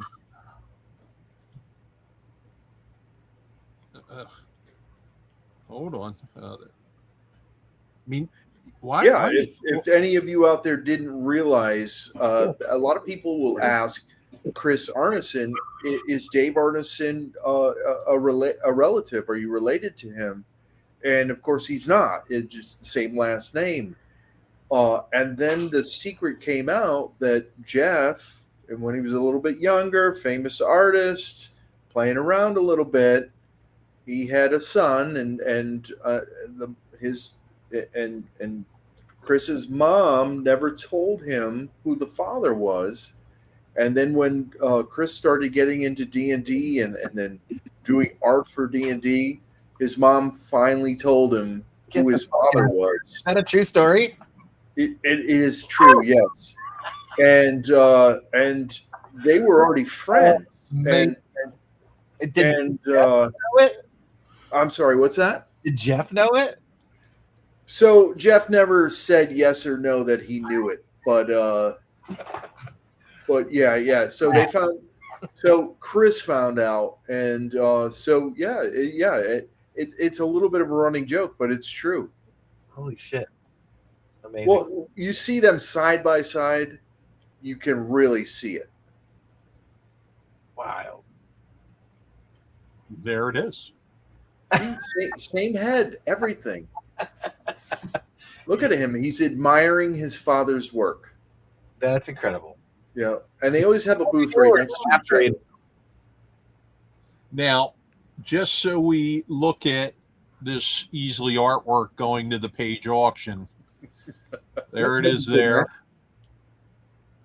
Oh, I saw that actually. I saw that. Yeah. Cool. That's a great dragon, man. Awesome. Yeah, I saw him drawing it, and I'm like, hey, what do we have to do to get that? Yeah, he was drawing that Gary Con, I think. He drew this one at here at EggCon. Okay. Yeah, I like yeah. Jeff. I like when Jeff does black at B&W art, because you can see it gets so the contrast he pulls from the darkness to the light. It's just so stark. It really makes anything he does in black and white like really stand out, and I like that. It's something that like I can take my glasses off and I can still see it, and I appreciate that. Yeah, and I kid around a lot. Yeah, I think everybody knows that, but I do have to say and thank Chet. Chet is always thinking about how to make Page better and how to make Orange Cat Games better, and he's often come to me and say, hey, what do you think about bringing this guy to the convention? Or, hey, what do you think of this? Or hey, how about we bring this organization out? Always thinking about what's best for Page, and we kid around, but I say that from the bottom of my heart. Now, Phil, you're almost asleep there. You almost fell asleep. I saw it. You were dozing off. I am just casting my eyes down on my. He's looking at his phone. I am. Mike Shea is texting I him, was going, sending him a secret message. What the hell did I get involved in? I feel you, Phil. Yeah. No, it's a PG-13 show, Jen. Yeah. We talked about that. I mean, I know what he's going through. You know what he's going through? Torture. Yeah. I'm a torture troll. Everybody's tired this time of night. Please tell us more.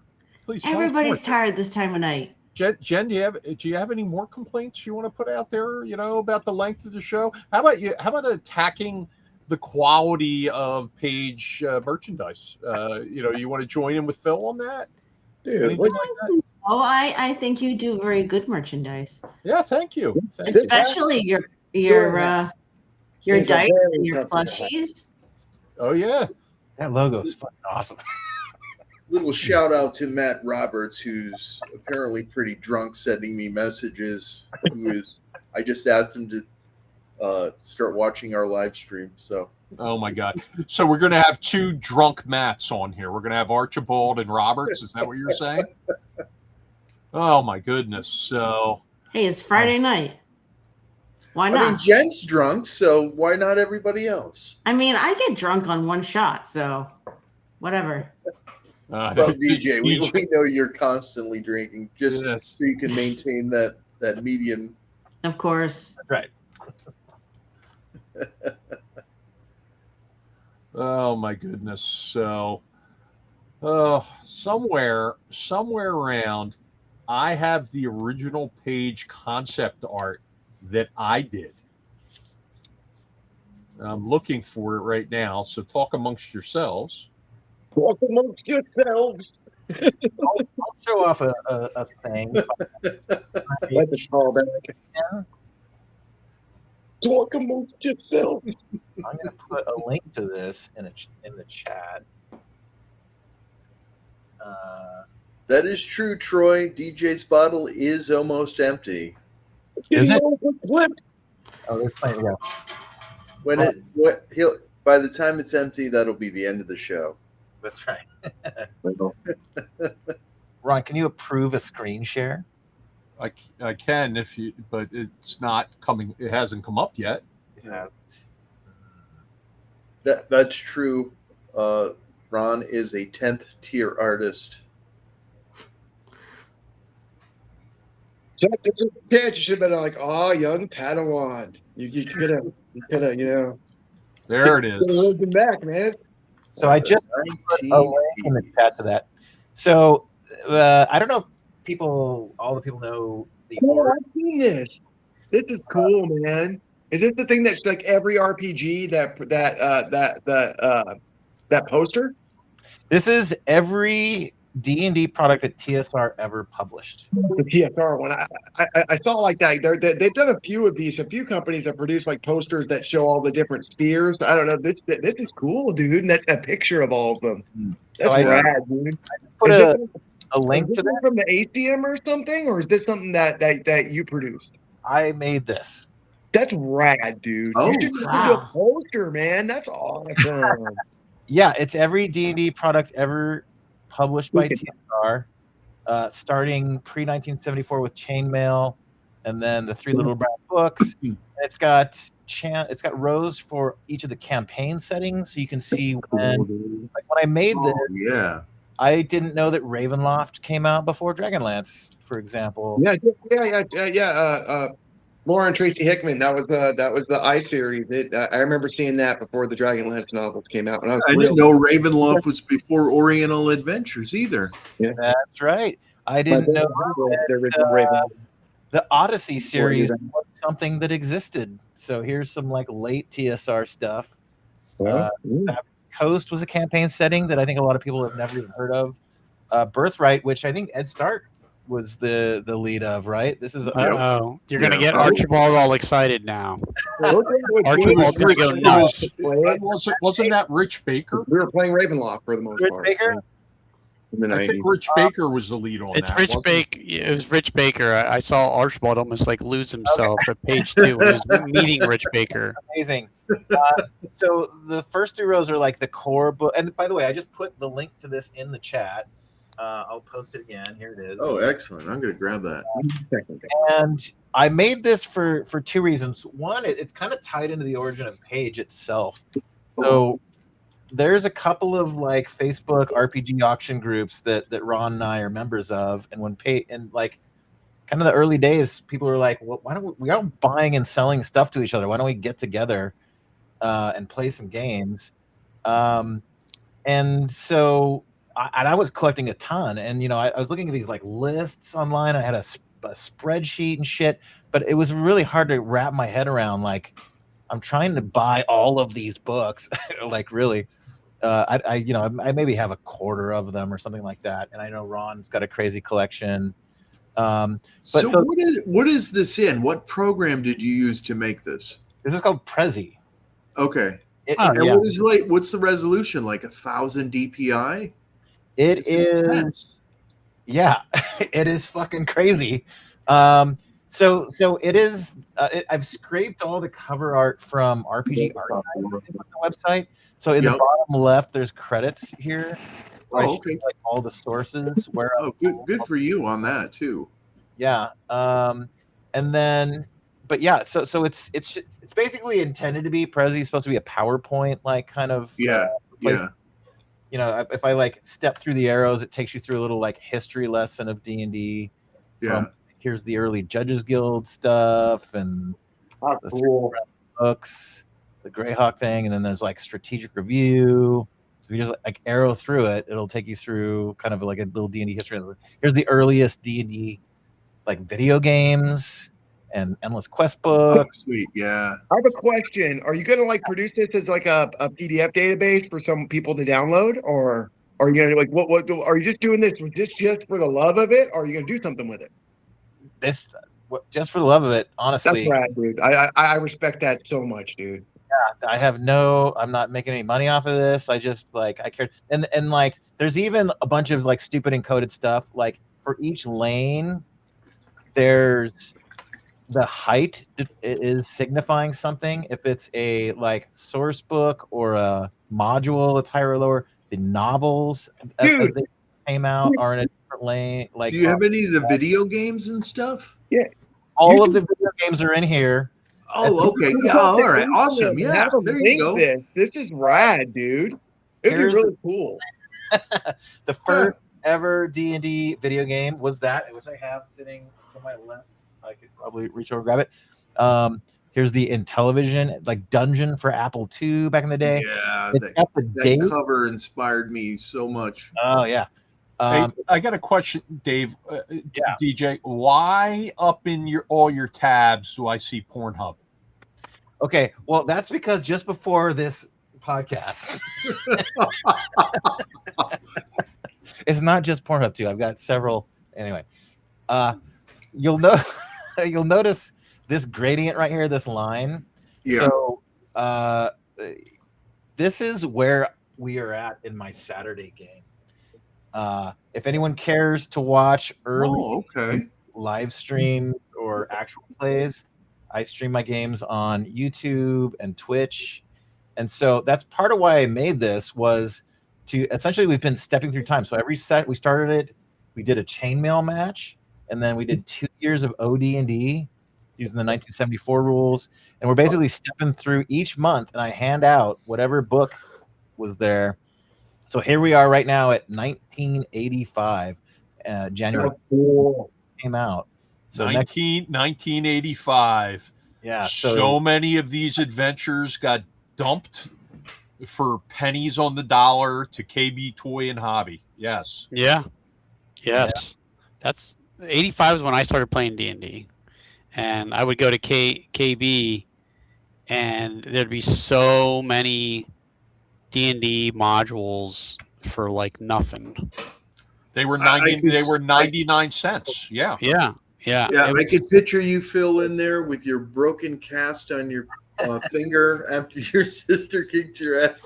That was way before that happened. I was only 10 years old in 1985.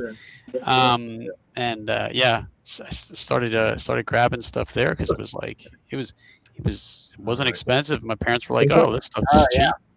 Is that the page concept art? There's the Ron generated early concept art. Now, did you use MS Paint to make this run? Yes, I did. Did you really? Ron sent me that. We were talking. I had an art background when the con first started, like before even page 1 existed, and he sent me that. He's like, "Can you do something with this?" I'm like, yeah, let me fucking redo it." And that's the page logo. In my mall that I used to buy my modules from, there was a Walden's bookstore and a KB Toys. Yes. And they would compete with each other with the prices. Yeah. It was awesome. My mom would yell at me like, "Hurry up! Pick up a module and hurry up!" Oh my God. Yeah. What is it with that? What is it with those 80s moms and the impatient? I'm like, I'm looking at them all. Give me a second. Okay. I would say though, I did hang out in Walden's bookstore longer and more because they had an art book section, they had a comic book section, and it was all right there next to the D&D section too. So but Chet, everybody knows that men don't shop; they buy. Yeah. Oh, okay. Sure. I understand that. So you go in, you grab what you need, and you're out in 2 minutes. I feel like I've been attacked. Why? Hey, I shop sometimes. I look around. So, but only you're not in wrong. Home Depot. Ron goes in. He has his little man If I purse go to with any him. garden place, game stores, I shop around. But other than that, you're right. I mean, if I'm going to the grocery store, I know what I need to get. I get it. I leave. And that isn't all. That doesn't always mesh with what Rebecca wants to do. So Yeah. it just is, what it is. See, we like to look around. We like to go to fairs. We like to take our time and shop. But the guys, nope. Unless I have become the laziest shit in the world, and I just order everything to come to my house. Groceries, everything. Yeah, that's what John does too. And that's it. I don't get anything I don't want or need. Well, I go shop, but for all the big drinks, if we need heavy things, I get that. We get that delivered, and then I go buy the actual food because I want to look. If I got to buy produce, I'm picky. I want to look at that stuff. I understand. I want to go to the meat market. I want to look at what they have. But other than that, anything that's heavy, I'd rather look. I tip well because I work in a place where I get a decent wage, but I also get tips. So I always tip well if anyone's bringing anything to me. Oh sure. So, but the just not having to carry, 40 packs of water and the double gallons of juices and things up the hill that leads from my driveway is a boot. It's worth paying someone. I even leave them a note. I'm like, hey, pull my driveway so you don't have to walk. I don't care. Drip oil on it. I don't care. I used to live in an apartment on the 6th floor, and there was no elevator. It was all stairs. Oh God. I was in great brutal. shape then. That was I was in my 30s, and anytime I ordered delivery, they would call me and say, "Oh, you have to come downstairs and pick it up." I'm like, "No, I paid for delivery. You're coming up." But, You're the delivery guy. Deliver. yeah. I would always give good tips, though. I know that one. One thing I did was to a funeral in the last week, and it was a gigantic order, and I parked very far away and slowly hauled all of it in as quietly as I could, as respectfully and quietly as I could. So I know the struggle. The struggle is real. It Yes, is. it is. I know somebody was making fun of me when I said I order everything to come to my house. So I am able to manage my weight loss and fitness because I only order good, healthy food to come to my house. So there. Well, there you go. Who was making fun of you? Was That's half somebody the battle making right fun of there. you? Right here. Yeah, you're doing great, buddy. Just keep doing what you're doing, man. You're doing good, dude. Keep it up. Yeah. Chet, how many pounds are you down overall on this fitness journey? From 6 years ago, 187 pounds I've lost. Dude, holy shit. Wow. Yeah. That's A whole impressive. person. Yeah. That's awesome. Impressive. Well, I was 437 at my heaviest. That's when I was taking care of my parents at end of life. So yeah, I was stress eating. And you're just more sedentary. I've done that, with my grandparents. So but you're a lot more sedentary when you're doing that. It's understandable, dude. Don't knock. You're doing that. You're doing what you need to do now. So that is an admirable thing that you did too. That's you did the right. That's the right thing to do. So kudos for that. It's a hard thing to do too. Yeah. All right, real quick. I'm going to break in here. I want to, our guest from last week, Professor Dungeon Master. I want to break in here real quick. It'd be remiss if we didn't mention this, but Deathbringer topped $1 million today. Oh, yeah.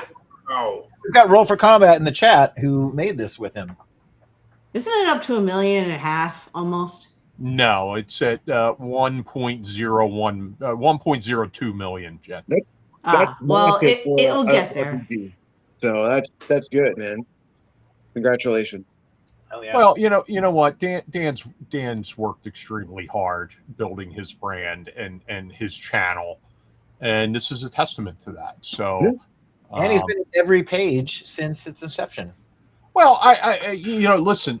I said it last week, and I've said it many times in the past. When people think of Page and they think about guests of Page, they think about Frank Menser, and they think about Professor Dungeon Master. Those are the two fixtures. They're the two cornerstones who've been to all the pages as guests. I mean, Chet's been there, as well, but I mean, those were the really big names. I was a third tier name. Yeah. But Fourth tier. But Dan's always been very generous to us with his time, with his promotion and with his energy, and congratulations to him on topping $1 million. That is a big achievement. And Steven's in the chat. He's saying, "Wait, me too." Steven's been at all three of them. Listen, Steven, hashtag me too. Okay. Have we had Glicker in all three as well? Glicker was in one.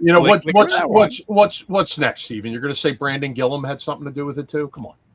Let's not get carried away. Don't be mean. Oh man! Oh goodness!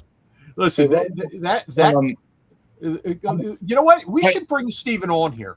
Steven, Yes, if I we send you a should. text, can we bring you on here? Because I want to get down to the nitty gritty of what the percentage cut you're taking to that deal is. How about you have that Steven replaced me, because I'm 3 hours behind. I just sent a message to the chat asking for some final questions, brother. I got to eat something dinner. I eat dinner late, and it is 8:30, and I normally eat about 5:30, but I was getting ready for this. So, Oh, you must be starving. Oh, okay.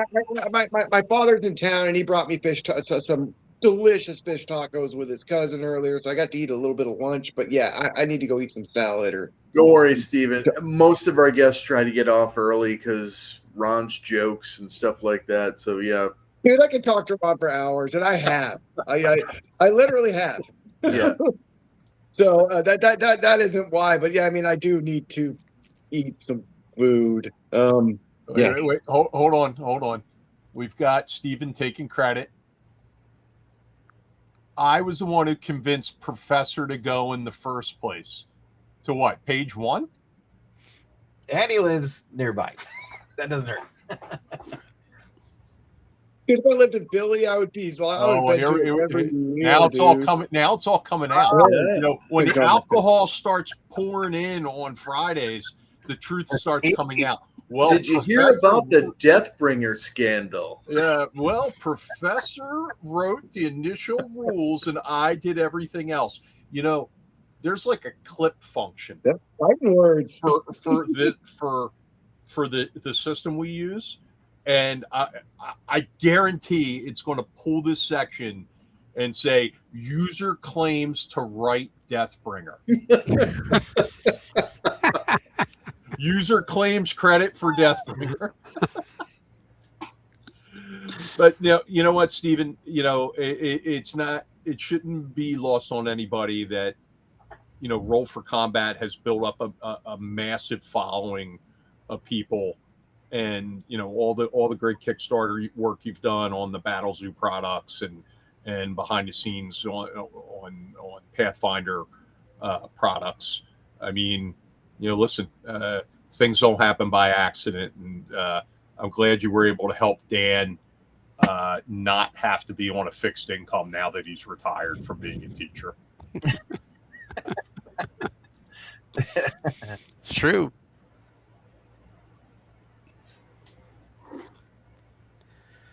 Well, it is getting late here, friends. I don't know. This might be the longest stream we've ever done. No, it's all. We're only 2 hours in. It's all good. Yeah, we're 2 hours and 10 minutes. All right. Well, Steven, we're going to let you go get. Yeah. We're going to go let you guys. get dinner. Thank you again for your generosity with the painted diorama. And we're all looking forward to seeing you in person. I will be I'm back. really looking forward to hanging out with you guys, man. It should be fun. And I just want to thank everybody that watched tonight and for supporting, you know, for the supporting page, for supporting the Gap charity, for helping each other, you know, just be the peace you want to see in the world. And I'll probably be on here again before Paige comes, but just I'll leave you guys with that one. Okay, guys? Peace. All right. Awesome, Sounds brother. good. All right. Have We'll a see great you. night. Good. There he goes. He's off into the night. All right. So, Dan actually gave Steven credit for inviting him to page 1 on his channel. Oh. I'm going to tell a story, and this isn't to jab or poke fun at Steven, but I didn't know Steven was at page 1. No. I'm serious. I'm not making fun. It's like, you know, oh yeah, he I saw Steven Glicker walking around. Phil's like, oh, Steven Glicker's here. Steven Glicker's here. He's all excited. Yeah. And I'm like, and I'm like, okay, I don't, you know, I was like, I don't remember giving Steven Glicker a badge. And I went back and looked, and he paid for his badge. Like, he didn't even try to use his standing in the industry to try to get in for free. Not to say that others in the industry do that, but others in the industry would have done that, and Steven didn't do that at page 1. I thought you introduced me to him at page 1. Honestly, Steven, who's maybe it in was page 2. I think it was page 2. I Yeah. introduced you to him. Okay. Matt. Yeah. Have you gotten any work from Steven? No, just because I'm an artist doesn't mean everyone owes me work. I'm just saying. Yeah. I'm just saying. All right. Glicker. Troy Hallman, we have a rule at Gen Con that whoever has the biggest Kickstarter for the year has to buy dinner. Depending upon the table, it might be who is at the table. It might be us. Now, So he'll pass that on to Stephen Click. no. You know what's gonna happen. You know what's gonna happen. Dan or They're going to be Steven? chasing. Steven and Dan are going to be chasing Kelsey down like lions on a wounded wildebeest to make sure she's sitting at their table. Amazing. So, all right. Well, listen. We announced Zeb Cook's going to be at the show. Yeah, Jen, you tell him. Don't pick on Chet. Don't pick on Chet. I didn't pick on Chet. Did I pick on Chet? You love to pick on Chet. Kelsey didn't have a Kickstarter this year. True. But the last one's not totally fulfilled Yeah, yet. yeah, So, exactly. so it's like the Oscars. It's still active, right? Yeah. Yeah. We still haven't gotten our stuff, so. Glicker, are you local to Paige? Are you near Philly? New York, NYC. Yeah. Well, speaking of Kickstarters, this is what we're going to leave you with. You know, We're not doing a trivia question for Frog or for There's probably 3 people in chat anymore. no, there's actually quite a few. Yeah, we can do a trivia question. Who wants to ask the trivia question? I do. Okay. Who won the auction for Stephen Rieder's miniature he painted for last year? Oh. Or for this year? Well, I say last year. This page. This 3. page. 3. Yeah. Thank you. You're not expecting me to give you the answer, are you? No. Is it Ron? This is for the audience, right? No. Oh. I don't know the answer, so I hope you know the answer. You don't know the answer? I don't remember. I'm trying to remember. I have no idea. mean, I think a safe guess would be me, but maybe not. I mean, Ron, you've got one of the biggest miniature collections in the world. I do. How many minis do you have? If you have a I tally? got about 40,000 painted. So Wow. are we doing the $25 It's a thing? $25 Troller All right. Games So gift. Fosco Lockright just won. Yeah, Chet 'cause- Minton. Chet Minton won with a $300 bid. Oh, well, there you go. Nice. Very good. Cool. Chet, Bob were you- Goodenough was pissed when he saw me raise my hand for it. And he threw his ticket on the floor. were you and I bidding against each other on that? Probably. I'm sure I bid. I think what you did is, all right, I'll let you have it this time, Chad. I'm usually running a game during the auction, and I always miss it. Yeah, we'll have to go to the auction this year.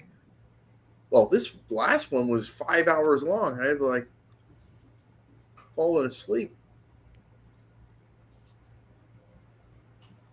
Yeah, that last auction was the lag with the online folks slowed it down. Yeah, actually, I had a couple people talk to me about the online, and they don't like the online part, and that it should be exclusive to the people that actually come to Page. I'm just, maybe this isn't the program or the place. No, to say. it's okay to talk about it. And here's my response to those Yeah. people. It's a charity auction. Yeah. We're there to raise money for the Gamer Assistance Program. Yeah. And we are always looking to improve wherever we can. And we're going to go away from Discord being the key component for the auction because of the lag, and we're going to give Zoom a try. Because honestly, the only people who were in Discord were people who purchased the virtual bidder cards anyway. And Zoom seems to have a much shorter lag time, and that's what we're going to try to do. Yeah. And Fosco Lock, right. Supposedly Ron has a set of dates he's going to share with us for going up to Seattle. Yeah, we're still I have some dates from Stefan Picorni of when we're gonna do that. So one of the dates won't work. I know that. It was the weekend after Gamehole Con, and I'm not doing that. Yeah. We're all gonna be there, so Yeah, that'd be tough. Stefan's place? Yeah, Stefan had us auction off seats for a game at his house during the Page auction last year, and I bid on some and won. Ed Lopez, who's Fosco Lockrate in the chat, he got a pair, and Chet got a pair. Rad. So Chet's going to bring David Benavides there so he can break. I don't know if he's going to be able to go because he just started a new job, and getting time off might be an issue. Good. That's good, because it would suck if he broke one of Stefan's chairs. I'll be your chat if you need somebody to go with you. I was actually thinking we could make a contest for on the live stream or something like that, and it does involve that person paying for their own airfare, though. Yeah, I'll cover my airfare if you get that covered. We'll definitely we can definitely talk about that and see what we could do there. That would be great. Jen. Or we could say, hey, Phil, Jen. want to come Yes. with us? Okay, I was just making sure your head was nodding down a little bit. No, I'm fine. Are you sure? Yeah. Okay, you're not a little tipsy, are you? No, of course not. Okay. So, let's see. But will any platform really work with the convention hall's Wi-Fi? We were actually hardwired in last year, Matt Archibald. We run a drop line, and that internet connection was hardwired. So yeah, it had nothing to do with the Wi-Fi. I mean, the streaming worked fine. Yeah, the streaming did work fine. But I think we had a hard line there too, did we not? We probably did. Wes Allen would know. He's still in the chat. He must be in the doghouse. He's not in bed yet. What's that shirt you got on there, Phil? Dice Goblin. Oh, okay. My kind of shirt. Did you stop out at her store? No, when I was with you, we were there. Oh, that's right. Yeah. Yeah, that's when I got it. I was digging through my closet. And I'm like, oh, I don't think this is the first time I think I actually wore it. I'm actually wearing one of our supporting retailer shirts today, too. I am wearing Game Haven of Maryland. Nice. Very nice store. Very nice store. Yes, I was down in DC this week, and I was busy with meetings down there, and I hit some stores on the way back north. Game Haven was one of them. I also hit a store and found a bunch of pretty rare used stuff just in boxes underneath a shelf behind a closed door. So I was able to it's not this particular copy. This was my old copy of this, but I picked up a very nice copy of this and then moved my copy in here, and I'm going to this is going to go in the auction. This is a professional occultist on improving the realism of magic systems used in fantasy simulation games. And it, you know, this is by PEI Bonewitz. It's a very interesting thing. It's 1978, circa 1978. And listen, if you don't buy this just for the author's photo on the back, What? No way. that I'm not. That's fucking awesome. But I'll tell you, Okay. it's a rare supplement, and not too many of them survived. So I'm glad we have one for the auction. I'm glad we have more easily art for the auction. We have Jeff D art for the auction. I can show something else for the auction too, real quick. Show a couple things here. I heard there's going to be some third tier art for the auction as well. Yes, I heard that rumor.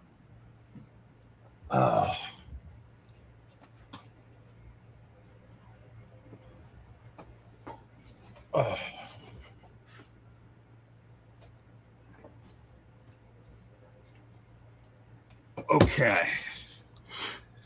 So, first things first. We've got a nice framed print signed Yeah. Okay. by Joey Dossel. This is a Greyhawk piece. His signature's there. And he did this with our friend Troy Allman, who's been excellent contributor and supporter of Page since the beginning. Yes. Who is in the chat right now? He's in the Yep. chat right now. And this is for Cannibal Press that Troy Ullman has created and is growing up. This is something interesting. It's odd and it's framed, but somebody put this together, and this is some components and rules and chits and a board Oh, from sweet. Dawn Patrol. Ooh, that's fucking cool. Yeah, so I had to get a new frame for it. It arrived, it was damaged. Oh, But this frame is the new frame. And, all this is real sturdy in there. None of that'll move. And it was set. So, yeah, no, that is like some, a couple of cool things that are going to be in the auction. I can tell you another thing that's going to be in the auction will be, I'm going to get Zeb Cook to sign a set of Conan RPG, TSR edition RPG, the Core Rules box set. I'm going to get him to sign it, and we're going to put that up for auction there. are we going to have a carton of eggs? I only do that for EcclesiaCon. Oh, okay. Yeah. I'm just wondering because we might need security for those. Yeah, you know what? It's the Page auction. As much as I'd love to do a lot of that stuff, we get so much stuff for the auction, and I don't want to discourage anybody from donating to the auction because it's really for a good cause.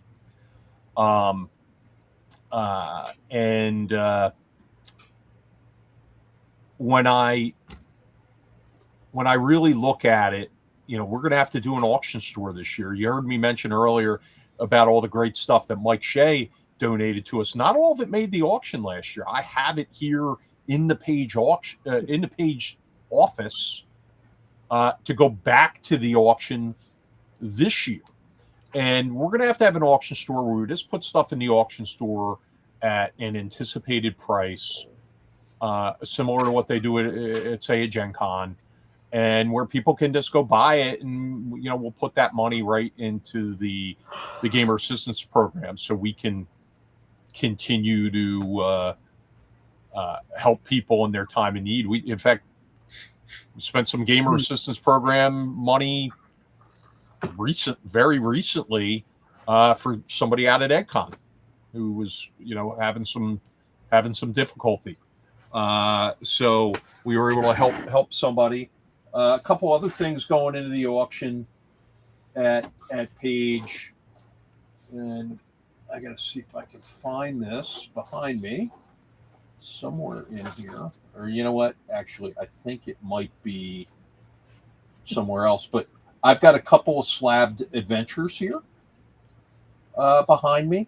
I know we're going to have a set of this pairing of items. These are Bob Lydell items. But the Little Shop of Potions and Poisons, this is like a zine that came out in the early 80s. And then the backup to it, this is the second book to it, The Apothecary on the Street of Broken Dreams. And these are system agnostic RPG things. They're really small print goodness, and they're excellent, and they're going to be there. We have a DM screen, a second edition DM screen. And oh, wait, I think I found it. Hold on. Let me see if this one is. No, it is not it. But we have a second edition DM screen with about 30 signatures of guests from page 3. That'll be going in the auction. We've got we're going to have some first edition DM screen sets with signatures on them. We're going to have a giant 20-sided die with page guests on it. Hopefully, Chet, maybe we can do another artist board. We'll have a poster with signatures on it. So yeah, I mean, we're gonna, the preliminary list is coming out soon for the auction. I know we've been kind of quiet about it because there've been other fish to fry, but we got quite a bit of good stuff in here. We got a pair of Bristol dice, Bristol War Game Society dice in the auction this year. 2 sets of Creative Publications dice, full sets. There's going to be a full set of the Kickstarter edition, all-in edition of Tomb of the Ancient War King, which includes the miniatures, the illustration book, the isometric map, the 28 millimeter maps. That's going to be in there. There will be a second edition AD&D Player's Handbook signed by Zeb Cook. There's a few classics, but the Dallas role-playing game. Oh wow! In shrink wrap. Ooh. Wow. Yeah. That's actually probably quite rare. That's from SPI. It's rare that one's actually in circulation. That's for sure. Oh, hold on 1 second.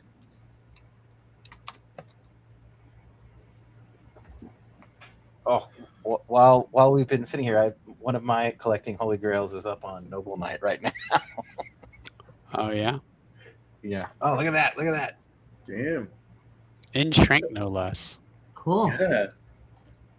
You are your favorite character. I can literally hear the music in my head right now.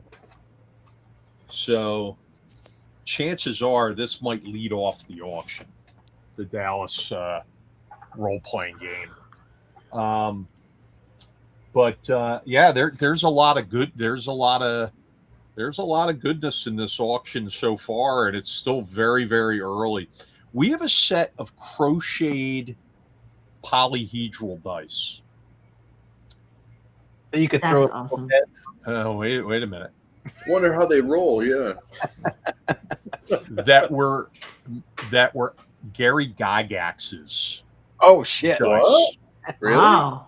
Wow. Certificate of authenticity from the estate, the whole bit. Oh shit! Okay. Donated Who donated those? Oh, Oh. okay. Oh, Dungeons and Dragons Crochet: The Book of Many Patterns by our special guest Stacy King. Nice. We have the book, which I'll have signed, and my sister is a expert crocheter. In fact, I think I mentioned before, my sister's disabled, and she makes whatever income she's allowed to make beyond what she gets as a subsidy from the government. She makes selling crochet patterns that she makes. I'm going to get her to crochet each of the items in the book and auction off the items plus the book, the signed book, and so that's going to be something that's going to be in there. So cool. So yeah, we have some great things, and I haven't really begun to dip into my collection yet.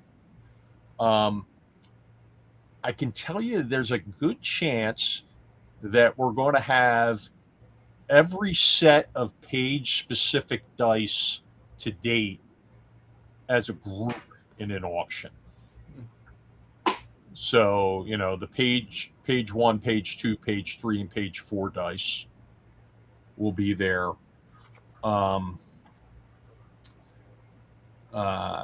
And depending on how soon the Deathbringer backer kit fulfills, we may very well have one of the official Deathbringer jackets Ooh. in the auction. Sick. So,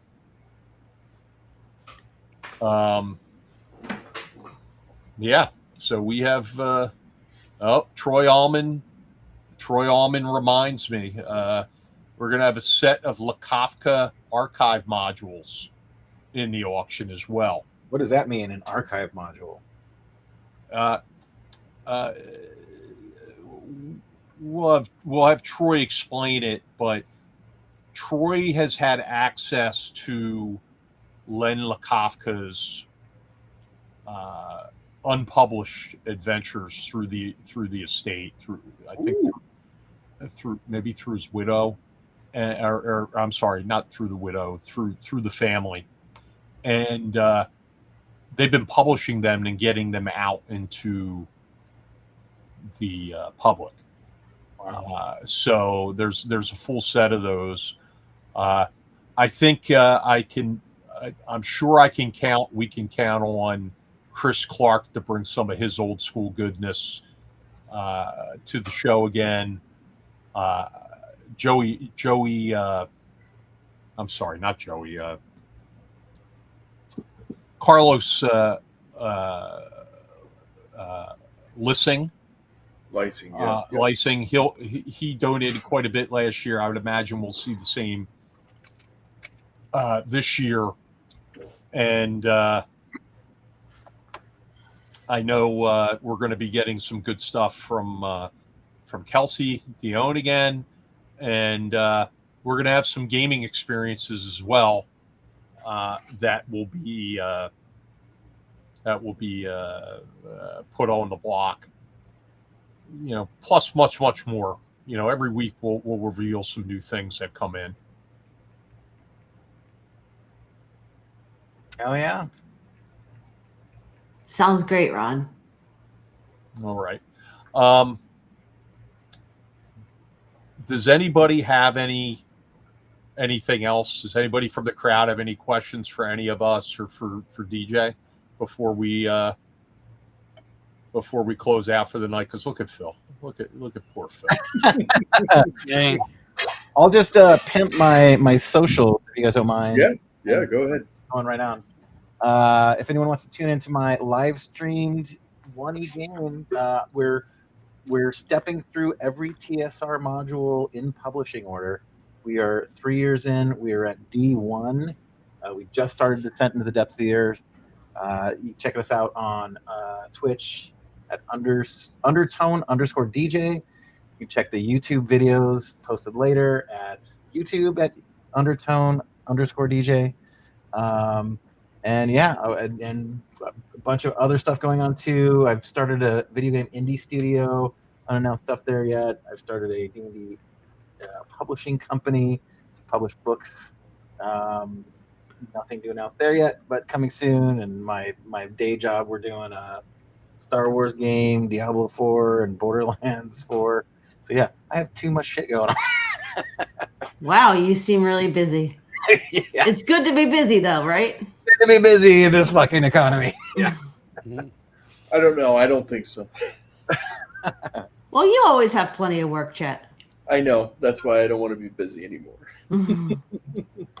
You need a vacation then. I'm on one. Yeah. Conventions are great. It's like work and vacation at the same time. That's Yeah. true. Yep. Yeah, I agree. All right, Chet, you have anything you want to leave us with? Yeah, I just want to thank all the people who are viewers that are signing up for the Kickstarter that Ron and I are doing, the early sign up. We really appreciate it. And if you can share it and encourage your friends and other role player gamers to sign up, we greatly appreciate it. And thank you very much. Okay. Phil, any last words? Like always, folks, you get your badge if you're sitting on the fence. Tell your friends, share it out, like and subscribe to the channel here. I'm sure most of you that are still sticking around already are, but it helps us get the message out. So, and then of course you want to make sure that you're set up your notifications so that you're getting Come on in. reminders. Oh, I didn't. Oh, what's going on there, Chet? What's going? Hey, wait a minute! You muted yourself. What's going on? He's got company. You've muted yourself. How he knows he's muted himself. When is the adventure? Hi, everybody. Oh shit! It's Heather Ashcraft. Hey. Scandal! I know, God help us. It's scandal! Oh my God! What is happening? Hi, all. Hey, Heather. How is everyone tonight? Good. How are you? Wait a minute, is that Wonderful. Just ran a wonderful game in Dark Space with some fantastic people. A couple from the Dungeon Cocktails Experience and from the Epic Travel, which is putting together the Luxor event next June. And we had a first time ever player, the granddaughter, I think it's Heidi and Eric's granddaughter. Awesome. One of them. So yeah, it was really fantastic. So 2 games, 1 panel, 9 straight hours. I'm She's been exhausted. running around all day. Sounds like a lot. Every good time here too. So. Oh wow! David should have heard by now from Christian about how the 1E game went. If he hasn't, he should. So. Oh shit! I haven't yet. No. Early, yeah. I'm excited for the Luxor event. I'm gonna up the DM for that. That sounds rad. Me too. I'm hoping for that one as well. So we'll see. But tonight's went really, really well. We had 7 people at the table. I want to remind you guys that you're on the Page Friday Night Live program, but that's okay. Yes. But hey, this is practice. We practice. Paid pages is what we practice for, didn't you know? Yeah, sure. So don't say shit, fuck, or cunt, or things like that. I think I did a bunch of times already. I think you just got demonetized. Yeah. I'm sure we did, but we're so deep into the live stream it'll never pick it up. Good to see Heather. I think it picks up on the word demonetized. Does Maybe. Oh, that's great. There we go. I've We're always heard talking from about others. demons. Yeah, right. I'm not sure that's any better. Yeah. Liaison's dangerous over there and checks. Hey. No, I Yeah. have to. I am going to put. Is- I got to throw a shout out. I am only here in this capacity by the gracious goodness of both my roomie for the weekend and for the wonderful Ron, who I cannot thank enough for not showing up. Wait, that doesn't sound right. Yeah, I want to thank Ron for not showing up too. But no, I have to thank them. They generously gave of space and time and to help me when I really needed it. And I am absolutely, thank you so much. So grateful. Thank you. Don't mention it. It is. It made an absolute difference, especially with everything. I'm literally uncomfortable with that kind of praise, but you're welcome. But yeah, we're more than happy to help you. You've Yeah. done so much for Paige and for Orange Cat Games, and it was absolutely nothing, really. Yeah. Honestly, did you tell her? It really was nothing. I haven't paid a dime. Did you tell her that she's got to take around the Kickstarter QR code so she can start getting people to follow it? I did not dare ask her to do anything today with her running back and forth between set things, and I'm laying on the couch taking a nap, and she's like looking at me like, "You jerk!" And was she staring at you? Did you wake up and she was like? Yeah. Well, she woke up and I was standing over the bed looking at her. She's like, "What the fuck?" Don't make it weird, Ron. As long as you had your pants. Oh, it got weird a while ago, DJ. Yeah. It doesn't get any weird. That's right. There we go. Yeah. She'll keep us in line. Jen was walking around with a knife today. Oh, well, don't mess with Jen. I've known that for years. Yeah, she's on my panel tomorrow too. So we have a panel at 10 o'clock here for the women in gaming, and Jen is on my panel. I absolutely love having her talk about her role in the industry, and now she'll be able to talk about her role at Paige, which she does a fantastic job with. So very much. And then I can start bugging her about my panelists for Paige. So, because I've got a few of those coming. And she's also a huge support structure for us with Orange Cat Games, and we are so lucky to have her. Yeah, you see how she motivates us. Yeah. Whatever works. Yeah. That's literally her at my desk, at my booth, saying, "Where is this art? I don't want to hear any excuses." Well, you got the memo, right? The beatings will continue until morale improves. Yeah. So. Well, she said you get a paper cut right now. Next time it gets deeper. Hey, first one's free. Yeah. You know, Neil has just mentioned how excited he is that Heather's joined the program. How excited is he? Oh.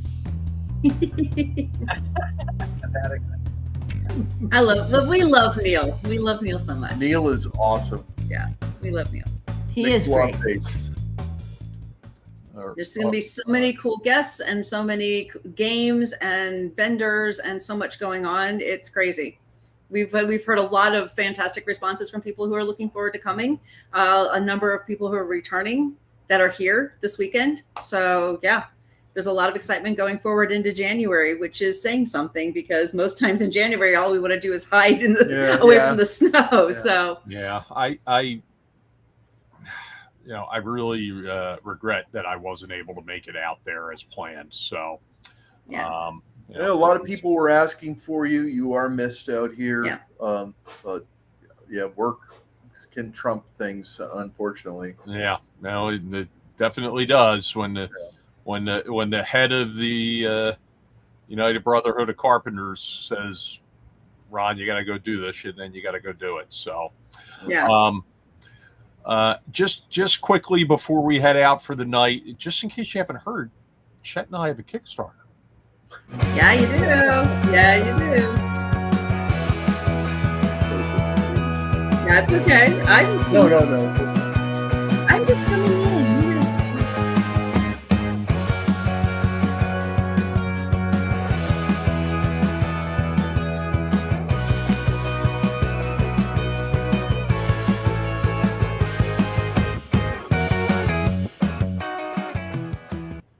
I've got a question about the Kickstarter. Now you can scan this. I'm pausing here intentionally so people can scan the QR code to follow the Kickstarter.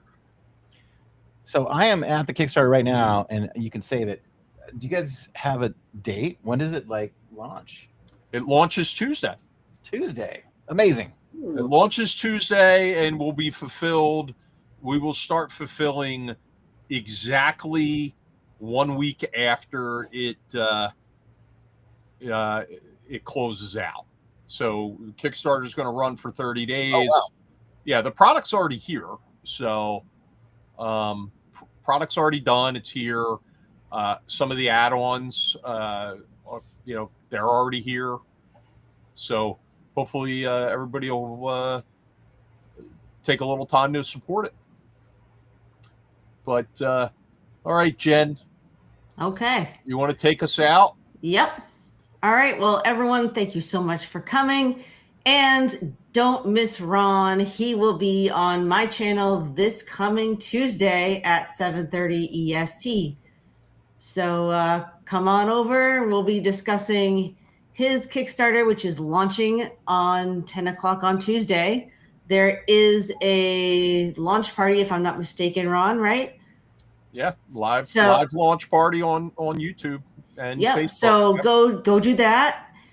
Watch that, and then come at 7:30, and we're going to be talking about that and Page and Concoction, and maybe if there's time, we'll be making Ron's Conan character for our upcoming game.